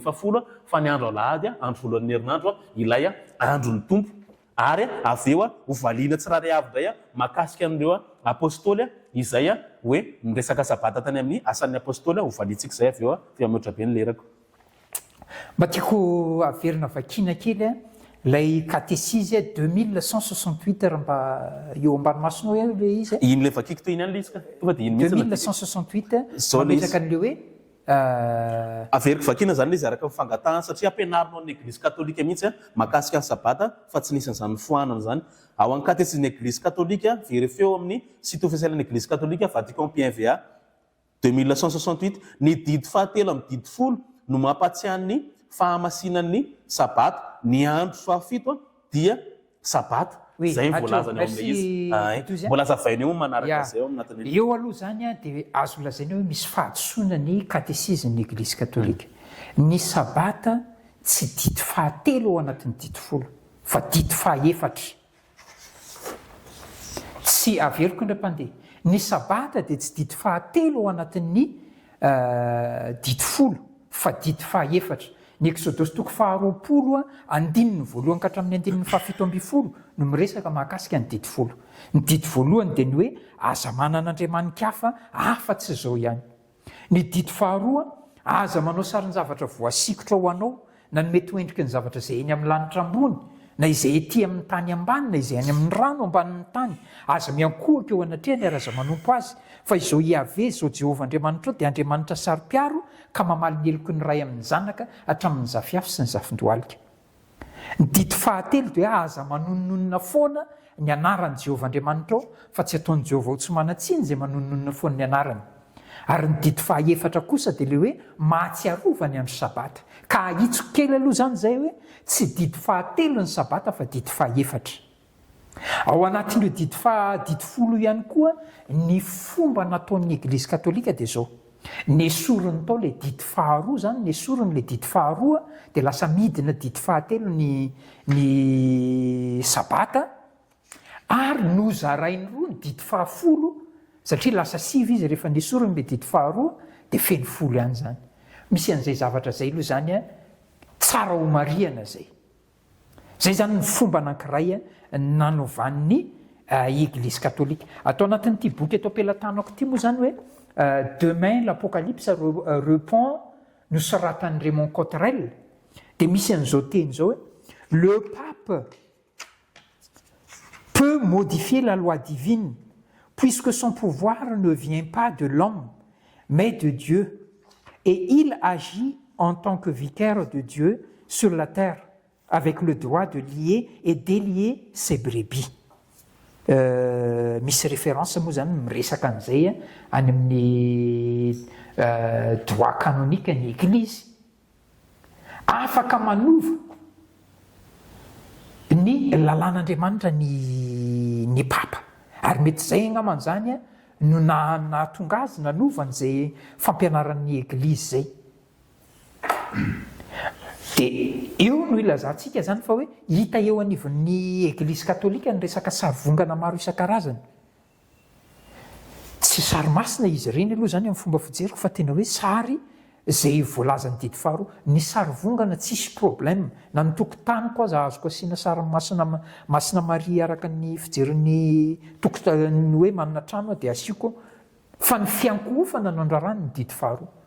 aza manao sary ny zavatra voasikotra ho anao na ny mety hoendriky ny zavatra zay eny amin'ny lanitra ambony na izay ety amin'ny tany ambany aza miankohaka eo anatrehany ary aza manompo azy fa izao iave Andriamanitra dia Andriamanitra saro-piaro ka mamaly ny eloko ny ray amin'ny zanaka hatramin'ny zafiafy sy ny zafindroalika nefa kosa mamindra fo amin'ny olona rivo mandimby izay tiaka amin'ny tandrina ny didiko eo zany le ilazantsika hoe misy fahadisoana kely le voalazan'le katesiste eo zay ngaman'ny azoko ambara mahakasika ny tonga dia navy an-trano zany zao ozy izy rahalahy hoe misy fahadisoana le nambaran'ny katesizm'ny eglizy katolika raha mijeritsika ny voalazan'ny boky nanomezan'Andriamanitra ny teny folo teo tendrombohitra Sinay ao amin'ny Exode toko faharoapolo sao amin'ny Deutéronome toko fahadimy tsy nisy ny teny zany Andriamanitra namaritra hoe Moïse retsireto ny didy voalohany reto kosa ny didy faharoa ty kosa ny didy fahatelo sabata tsy maintsy ataona didy fahefatra anjaratsika ny verifie fa texte lavabe ny hitantsika ao amin'ny Exode toko faharoapolo ary efa nampisehako teo le izy tsy nisy didiny esorina zany teo fa mifandrananao ny didy voalohany dia mifandrarana tsy hanananao Andriamanitra hafa ka raha ohatra ianao maka sarivongana ataonao tokotany araka lazainao teo ka iny sarivongana iny ataonao sampivavahanao dia zay ianao ny lasa manan'andriamanitra hafa zay efa nrarana tao anatin'ny didy voalohany tsy nasorona le izy fa ao anatin'ny fandrarana ao anatin'ny didy voalohany ary efa nampisehoako tamin'izareo teo ny sary zay milaza an'izay ao amin'ny didy voalohany voalaza tsara ao zay tsisy zavatra ny asorona zany aho makasika ny sabata dia efa lazaina teo ampianarina iny koa ao amin'ny didy fahatelo ka io amiko aloha tsy dia problème loatra nataona didy faefatra io na didy fahadimy raha tsy dia misy olana amiko fa le izy fotsiny efa ampianarinao amin'ny katekisme eglizy katolika zay fa tsy nisy sabata novaina zany dia makasika an'izay leo amin'le hoe tany amin'ny asan'ny navale kely aloha makasika an'le hoe tsy ankohaka eo anatrehany iny tsara bakiriantsika vérifier amin'ny baibolinareo ao amin'ny exode toko 5:20 fa Andriamanitra mihitsy napirisika amin'ny Moïzy hanamboatra sary sikotra izay napetraka teo amin'ny tabernakla ao amin'ny exode toko 5:20 izay sarina kerobim sarina anjely sarina endrika ny zavatra any ambony ary jereo any Josué any toko 7 ny 9 izay raha tsy diso dia Josué ny kohaka teo anolohan'ny tabernakla zay misy sary sikotra kerobima io zay aloha zany makasika an'izay tsy midika hoe miakohaka manko prescunome izy amin'ny teny grika izay misy heviny anankiroa na izy le miakohaka le hoe ianao mivavaka amin'Andriamanitra na ihany koa izy fanajana tsotra fotsiny ary be da be ny ankohofana ao anaty soratra masina fa tsy nidiky zany hoe mivavaka n'iny ankohofana iny ilay olona zay zany makasika an'izay ka raha mahita olona ianao raha ohatra hoe sedra bandohalika manoloana an'ilay sarivongana ireny anontany io izy dia anatony ianao ve mivavaka amin'ny sarivongana io fa hitanao valiteny fa tsy mivavaka amin'io izy fa Andriamanitra ray ny ivavahany fa ny olo-masina kosa afaka angatahamba afaka izay andefan'ilay sary makasika an'ilay hoe be da be ary any amin'ny Jesosy ao amin'ny Luka toko 4:20 mbola aniditra tao amin'ny sinagoga araka fanaony be da be ao amin'ny asan'ny apôstôly ireo apôstôly io dia nakany tany amin'ny andro sabata dia mazava be tsisy mandiso an'izay zany fa voalazana soratra masina zay fa zao ny tsara fantaritsika mila jerena contexte le izy inona ny tanjon'ny Paoly apôstôly niditra tany amin'ny sinagoga ny Joa tamin'izany tamin'ny andro sabata satria amin'ny andro sabata ohatra na zao sabatista vavaka isaky sabata za zany tia nazava aminao hoe zao makasika an'ity zavatra anakitikitriko si zany dia any andro sabata natsatraraka anao any am-piangonana dia any andro sabata makany zay ihany koa nataon'ny Paoly apôstôly ao amin'ny asan'ny apôstôly fa inona nefa ny tena nataony tao raha mamakytsika ny amin'ny asan'ny apôstôly toko 7:10 ny 2 dia zao nolazainy hoe tao aloha izy be da be zany izy niditra tany amin'ny sinagoga ny Joa tamin'ny andro sabata dia zao nolazainy 2 hoe asan'ny apôstôly toko 7:10 ny 2 niditra tao araka ny fanaony Paoly zany hoe tamin'ny andro sabata zany io ary sabata telo nanino ny ediny hevitra tao amin'ilay sinagogan'ireo jody ireo inona zany nidean'ny Paoly hiady-hevitra amin'ireo jody ireo tsaka nataontsika amin'izao hitorinan'i Jesosy Kristy satria nahoana reto jody reto tsy nino mamesian'i Jesosy dia niady-hevitra tao izy tory hoe tena iny Jesosy zay fa tsy ianareo ngely mesy voalazany faminany iny niady-hevitra nataony teo fa tsy hoe arak'ilay lazainao zany zay makasika an'izay dia makasika an'le hoe baiboly le hoe taty arina be hoe tsy nisy tamin'izany ny baiboly nge re olona nge soratanana nge tsy tahaka mitovy entantsika amin'izao ke tamin'izany vanim-potoana zany zay mahatonga le izy hoe vitsy no manana anazy ary averiko foana ina safidy sy nanao an'io baiboly kristianina izy avitambarana boky maromaro io dia ny eglizy katolika tamin'ny alàna amin'ny papa sy ny eveka tao amin'ny eglizy katolika efa taty amin'ny 3e siècle ary hatramin'ny 4e siècle izay nataony concile fa taty amin'ny 16e siècle kosa vao nisy ny imprimerie voalohany normal be raha tamin'izany vao miparitaka ilay soratra masina ilay baiboly fa tsy midika akory zany hoe tsy nomena ilay olona fa le fipartan mihitsy izy ny impossible satria efa taty amin'ny 16e siècle vao nisy ny imprimerie dia avy eo indray hovalena amintsika indray ny argreo manaraka makasika an'le resaka papa sy ny sisa teo tena nisy zany ianao moa mezaky ny miaro zany n'le hoe tsy nisy ny fandraranany olona tsy hamaky baiboly ny boky eo ampelantanako aloha zany sy ny namijery any amin'ny encarta sy ny sisa dia miresaka mihitsy hoe la bible interdite concile de Toulouse 1229 noraran'ny eglizy ary tena niatra manaina mihitsy ny fahatratrarana baiboly anankiray amin'ny olona anankiray zany nisy zany zay fandrarana tsy anana baiboly zay faharoa manarak'izay hoe tao amin'ny sabata ny nahatratraran'ny apôstôly azy mba handresena lahatra ny amin'i Jesosy ohatra ny tomarina zany nefa ihany koa ohatra ny tsy mitombony zany raha ny mijeritsika ny Hébreu 4:7-9 dia miresaka tsara mihitsy le izy hoe koa dia mbola misy sabata fitsaharana ho an'ny olon'Andriamanitra. Hébreu 4:7-9 amin'ny dika teny diema moa izy io dia resahany mihitsy hoe koa dia mbola misy sabata fitsaharana ho an'ny olon'Andriamanitra amin'ny andro fahafito. Koa dia mbola misy fitsaharana ho an'ny olon'Andriamanitra amin'ny andro fahafito. Ny Apokalipsy 1:10 leo voatsindra ny fanahy tamin'ny andron'ny tompo dia hoe ilay andron'ny tompo egal alahady. Raha za manokana moa zany dia mandresy lahatra tsara mihitsy ny fampianaran'ny Lotera mahakasika an'ilay hoe sola scriptura, tota scriptura, hoe ny soratra masina irery ihany ny soratra masina ray manontolo izay no nyrenina fampianarana dia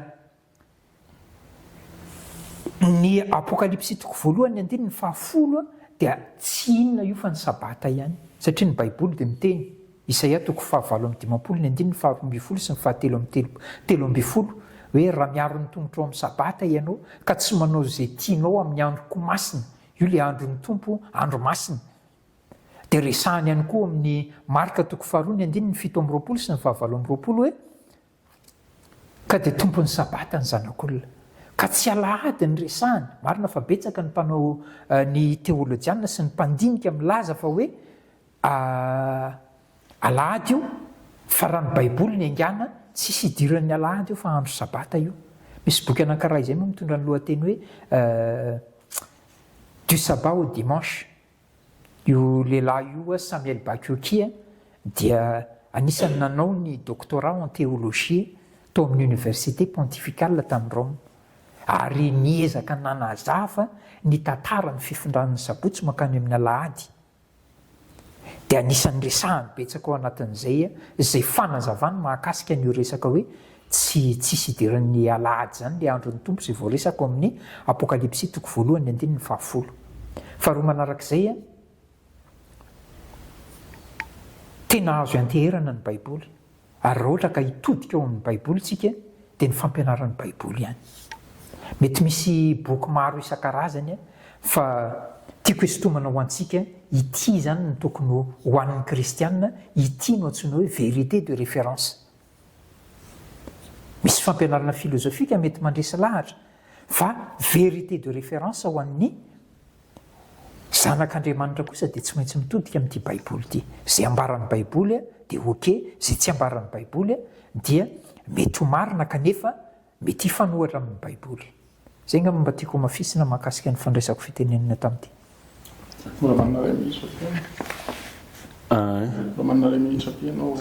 Ka normala satria efa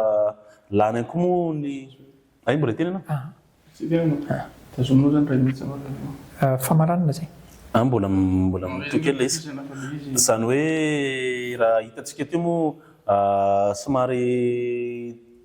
tsy hitantsika tsy nanana argument antsony izy hoe tena naporofona fa ny Eglise katolika ilay Babylone lehibe satria efa noeto teo moa profa izay tsy mampitombona an'izay dia laza miesaka izy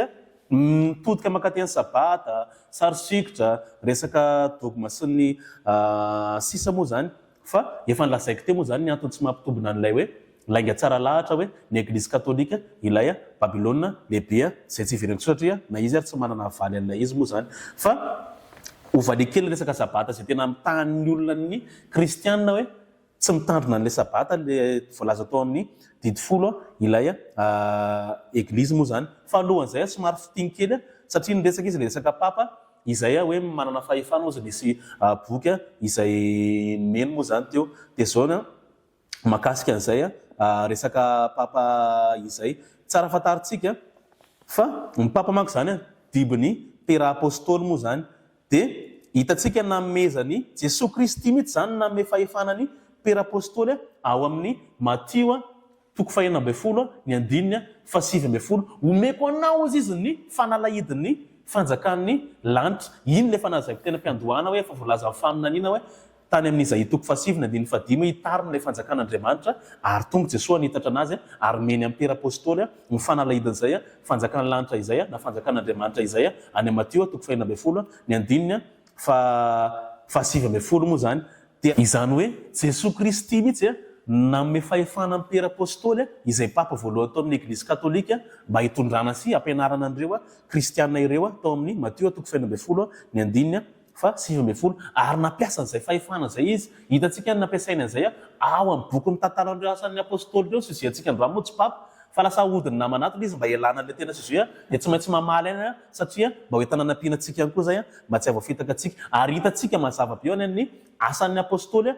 toko fa 10:10 fa nisy ady hevitra be teo andreo kristianina reo nisy zany mipino avy amin'ny hafa firenena ary nisy mipino avy amin'ireo jody ireo samy amina an' Jesosy zareo fa samy manana ny fampianarana satria tereny reto farisianina zay lasa mino an' Jesosy reto hafa firenena hoe tsy maintsy didinina reo ho forana sy didina anaraka ny lalàn'i Moïse any asan'ny apôstôly toko fa 10:10 ny andininy fadimy fa mba nitsangana kosa mpiny sasany tarika ny farisianina ka nanao hoe tsy maintsy forana ny hafa firenena sy didina anaraka ny lalàn'i Moïse ary dia mbola zay mbola dedaviny reto namany reto amorsena ny hafa firenena anaraka an'izay didy izay napetraka ny farisianina tamin'izany dia nisy adihevitra be moa tao ozy Pera Apôstôly tao rena devitra mahafinaritra ela dia nitsanga miteraka nanao hoe prêt-à-porter ny fantatreo fa ela fisafidianan'Andriamanitra teto aminareo tena moa safidianan'Andriamanitra anazy dia le izy meny Jesosy Kristy an'izay fahefana zay tany amin'ny Mateo 16:19 zay ary fany masina ny asa tamin'izareo na afany na ame an'izay fahefana izay ka tsy terena tsony ny hafa firenena anaraka andreo lazain'ny farisianina sy lazain'ny na rahalahy efa adihevitra tamin'izany moa io zay mahakasika ny papa ary ny teny manko rahalahy teo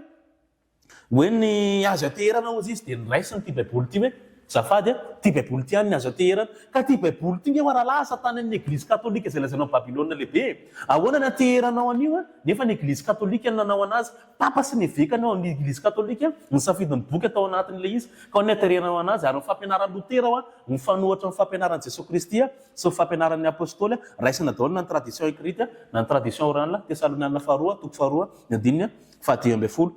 kely sisan'ny lerako fa makasika an'le any amin'ny Apokalypsa toko 1:10 lazainy hoe sabata ihany zao lazaina io verifieo na noratana azy tamin'ny teny grika fa raha sabata ny tily lazaina eo dia savatô ny tokony soratra tao tamin'ny teny grika fa tsy zay nefa nivoalaza ao fa kiriake imera izay io teny io any raha lanina azona ny teny hoe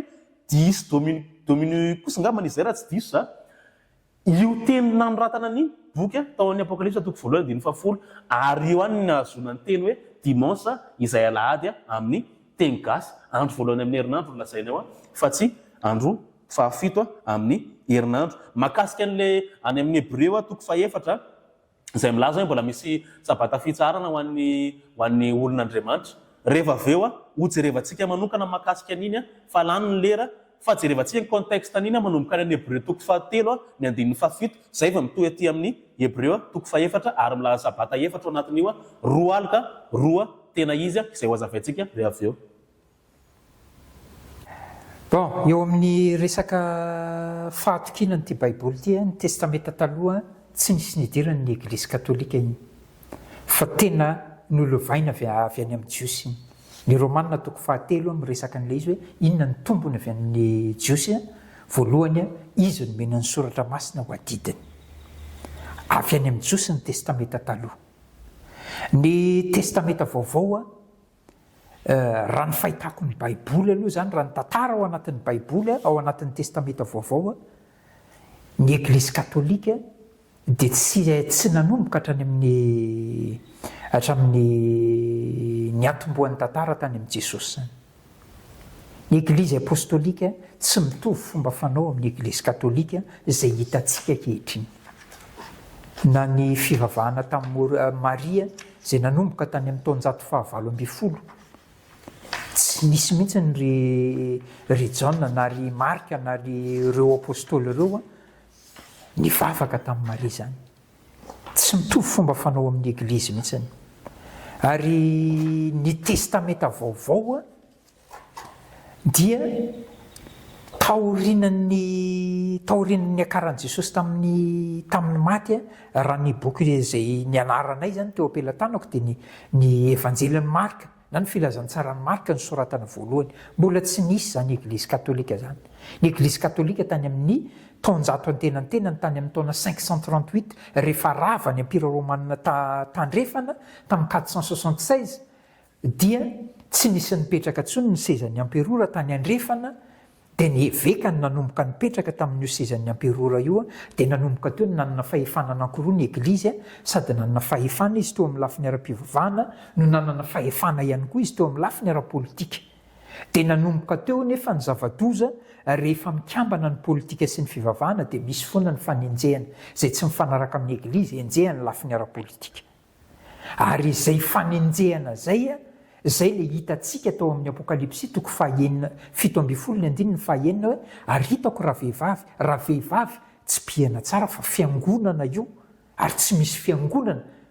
leon'ny ran'olona masina sy ny ranomaritiorani Jesosy tahaka ny Eglizy katolika. Ianao moa mamerimberina foana hoe tsy manana argument mahakasika an'izay fa zay zany ny argument anankiray entiko. Tsy misy ny témoin de Jéhovah, tsy ny témoin de Jéhovah io. Ny protestant, tsy ny protestanta io. Ny Eglizy katolika ihany ny leon'ny ran'olona masina sy ny ranomaritiorani Jesosy. Ny 19 amin'ny apokalipsy toko 7:7 tanàna lehibe izay manjaka ny mpanjaka ny tany, inona koa ny argument ngezabe ankoatran'izay, sady vehivavy no tanàna ngezabe izay manjaka ny mpanjaka ny tany. Rehefa tonga mamangy angeza ny papa zany tsy raisina amin'ny mampitondra fivavahana azy fotsiny fa mampitondra fanjakana azy koa. Tena argument ngezabe zany entina ilazana fa tena ny Eglizy katolika ny voalazan'ny apokalipsy toko 7:10. Ianao milaza fa hoe miala an'le izy tsy miala an'le izy fa tena ao tsara mihitsy zany hevitra ifampiresahantsika eto zany. Ny fampianarana eo anivon'ny katolika roa ihany ny tena hitako hoe fampianarana tena ngezabe ary milaza moa ny apokalipsy toko 7:15 fa hoe zava-miafina Babilôna lehibe reniny mpijangajanga. Raha izy ny reniny dia ozy izy ny Ezekiel toko 9:14 manahaka ny reniny ihany ny zanany vavy ka ny zanany vavy dia entina ilazana nyreo fiangonana izay manahaka ny Eglizy katolika amin'ny fomba mampanaony. Dia tratra io zany ny protestanta amin'ny alalan'ny fanekena ny fampianaran'ny Eglizy dia ny fitandremana ny sabata zany. Tratra io ihany koa ny sekta madinidinika reny amin'ny fanekena ny fampianarany na ny alahady zany na ny tsy fahafatesan'ny fanahy hoe rehefa maty tonga dia mankany an-danitra na mankany amin'ny afo be. Mody mandà fotsiny ny protestanta hoe mankany amin'ny tsisy zany afo fandiovana zany fa manaiky kosa izy. Dia miaro tena amin'ireny fampianarana hoe le teo maty ilay Lazarus dia teo atratran'ny Abrahama sy ny sisa. Fa ny fampianarana ao anatin'ny Baiboly rehefa maty ny olona anankiray dia vitatra eo ny tantarany tsy mitsangana izy raha tsy tonga ny fitsanganako velona indray amin'ny fotoana izay hiverenan'i Jesosy eo amin'ny rahona lanitra. Zay angamba mba tiako amafisina amin'ity fotoanako efa madiva hifarany ity. Misaotra-betsaka anao moa amin'izay tonga dia valiako avy hatrany angambany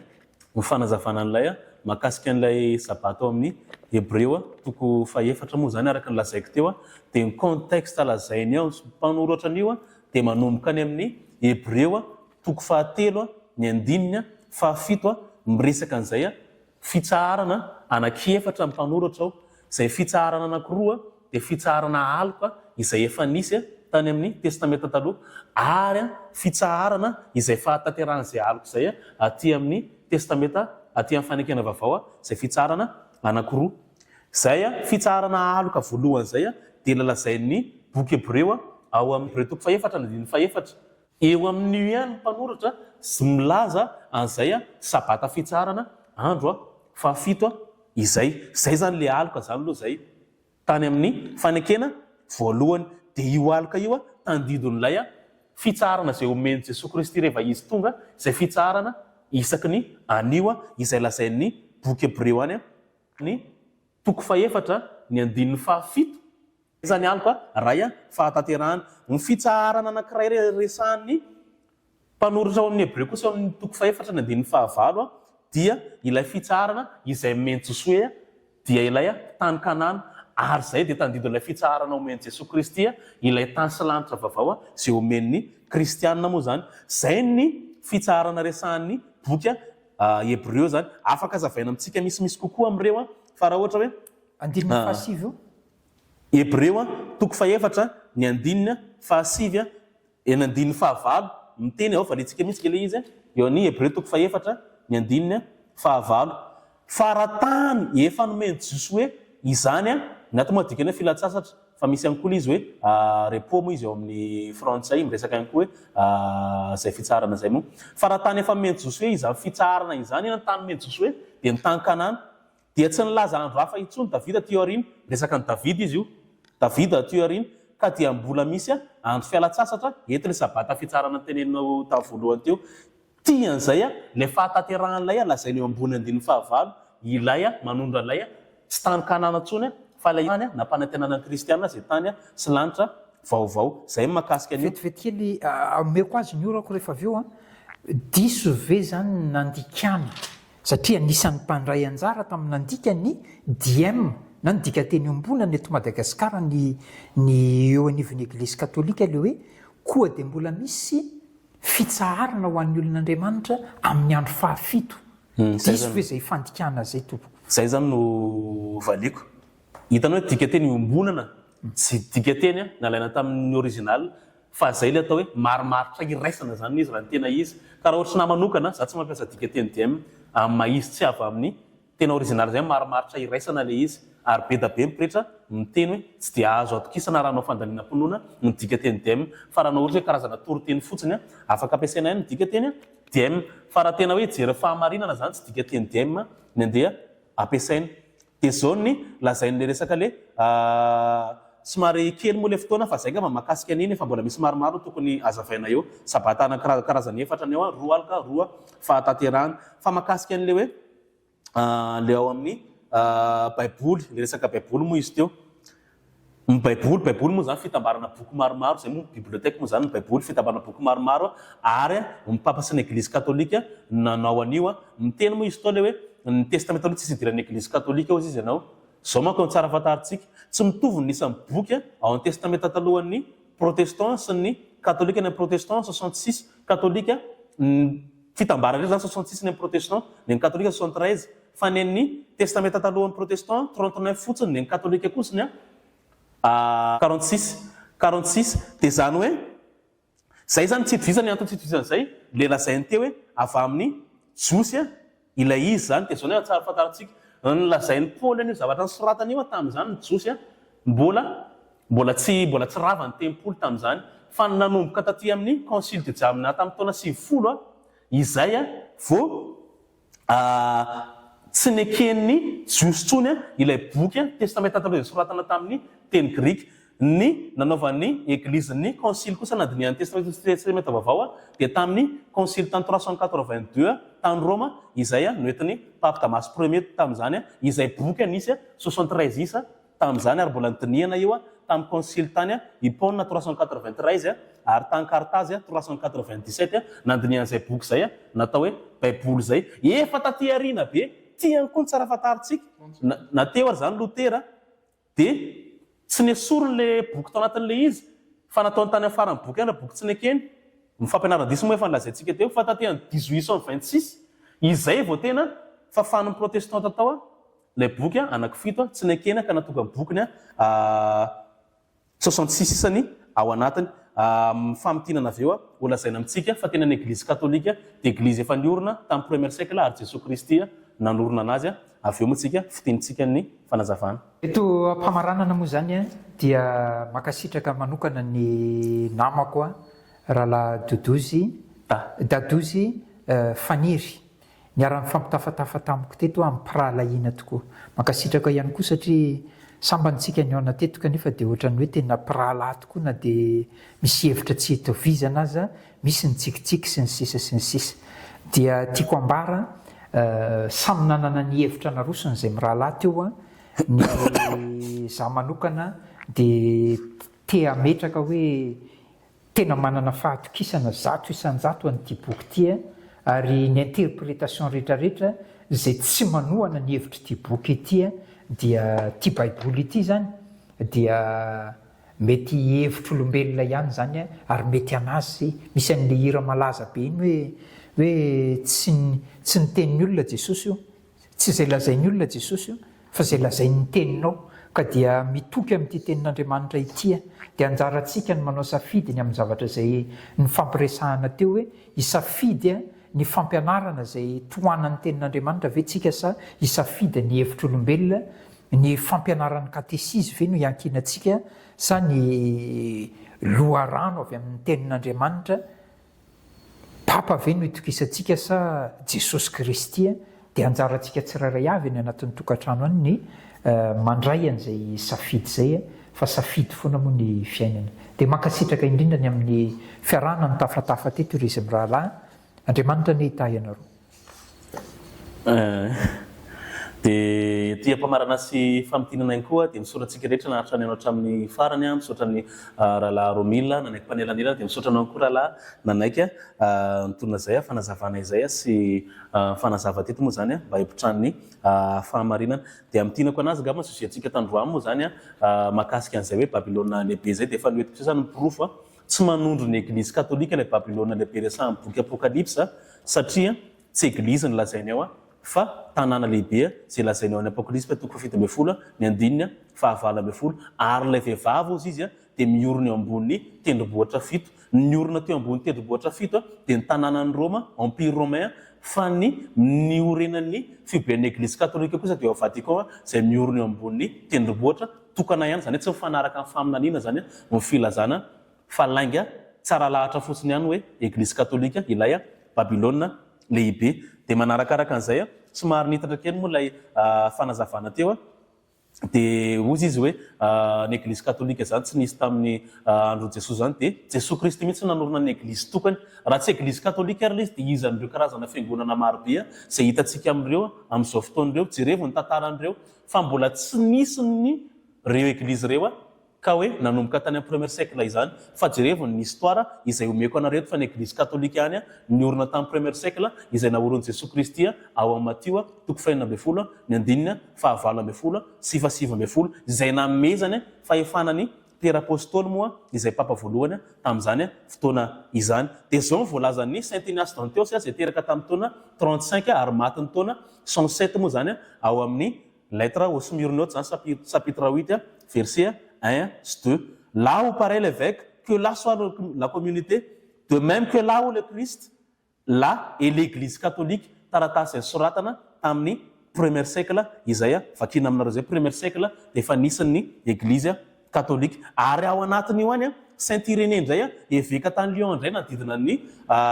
izy moa tany amin'ny 130 ka hatramin'ny 202 moa zany izy ny vanim-potoana ny aina moa zany zay mpianatry Saint Polycarpe moa zany io izay mpianatry Joanne apôstôly ao amin'ny contre les hersies ao amin'ny livre 3 chapitre 3 antany sainy an'ireo dibon'ny apôstôly reo nandiby any Pierre sy Paul hatramin'ny premier siècle zany dia tany sainy nandiby anazy lay ozy izy na Lelius izay voalaza moa eo amin'ny Timothée faharoa toko 4 andiny 2 nandiby any papa faharoa zany zay nandiby any Pierre apôstôly nandiby anazy tao anakile avy eo Clément dia misy maromaro tao Évariste Alexandre zay nandiby andreo ary papa 20 ny tany sainy tao amin'izay hatramin'ny Luther izay hatramin'ny premier siècle zany hoe be da be zany ny histoire ny église catholique nisy tamin'ny premier siècle ary misy mara-piverenan'ny Jesosy Kristy tsy église catholique ilay Babylone lehibe fa ny empire romain ia tonga eto ampamaranana isika ko amin'ny fifaliana lehibe no isaorana nareo mirahalahy ny fampitafatafa anatin'ny hafaliana sy fifanajana tanteraka averina foana hoe ny antony ny fampizarana iny dia hanazava ny safidinareo rehetra zay nandany vola nandany fotoana ny haino aniny fifampizarana natao eto iny maro ny fiangonana misy eto moa zany tanora kristianina anakiroa no miezaka mijoro mpanamara ny finoany katolika sy adventiste ankoatran'ireo fiangonana anakiroa reo dia maro koa ny fiangonana mbola etantsika miparitaka eto Madagasikara fotsiny raha eto no jerena koa zay ny antony iny anazavana ny safidintsika kosamia resika mitaden'Andriamanitra amin'ny fofeny fahamarinana sy saina mandinika dia ny fanahy masina no hitantanantsika mba hitantsika an'izay tena fahamarinana izay misaontsika rehetra manaraka hatramin'ny farany veloma velome veloma mandram-piona magasitraka raha lahy rety zay mifankaty ve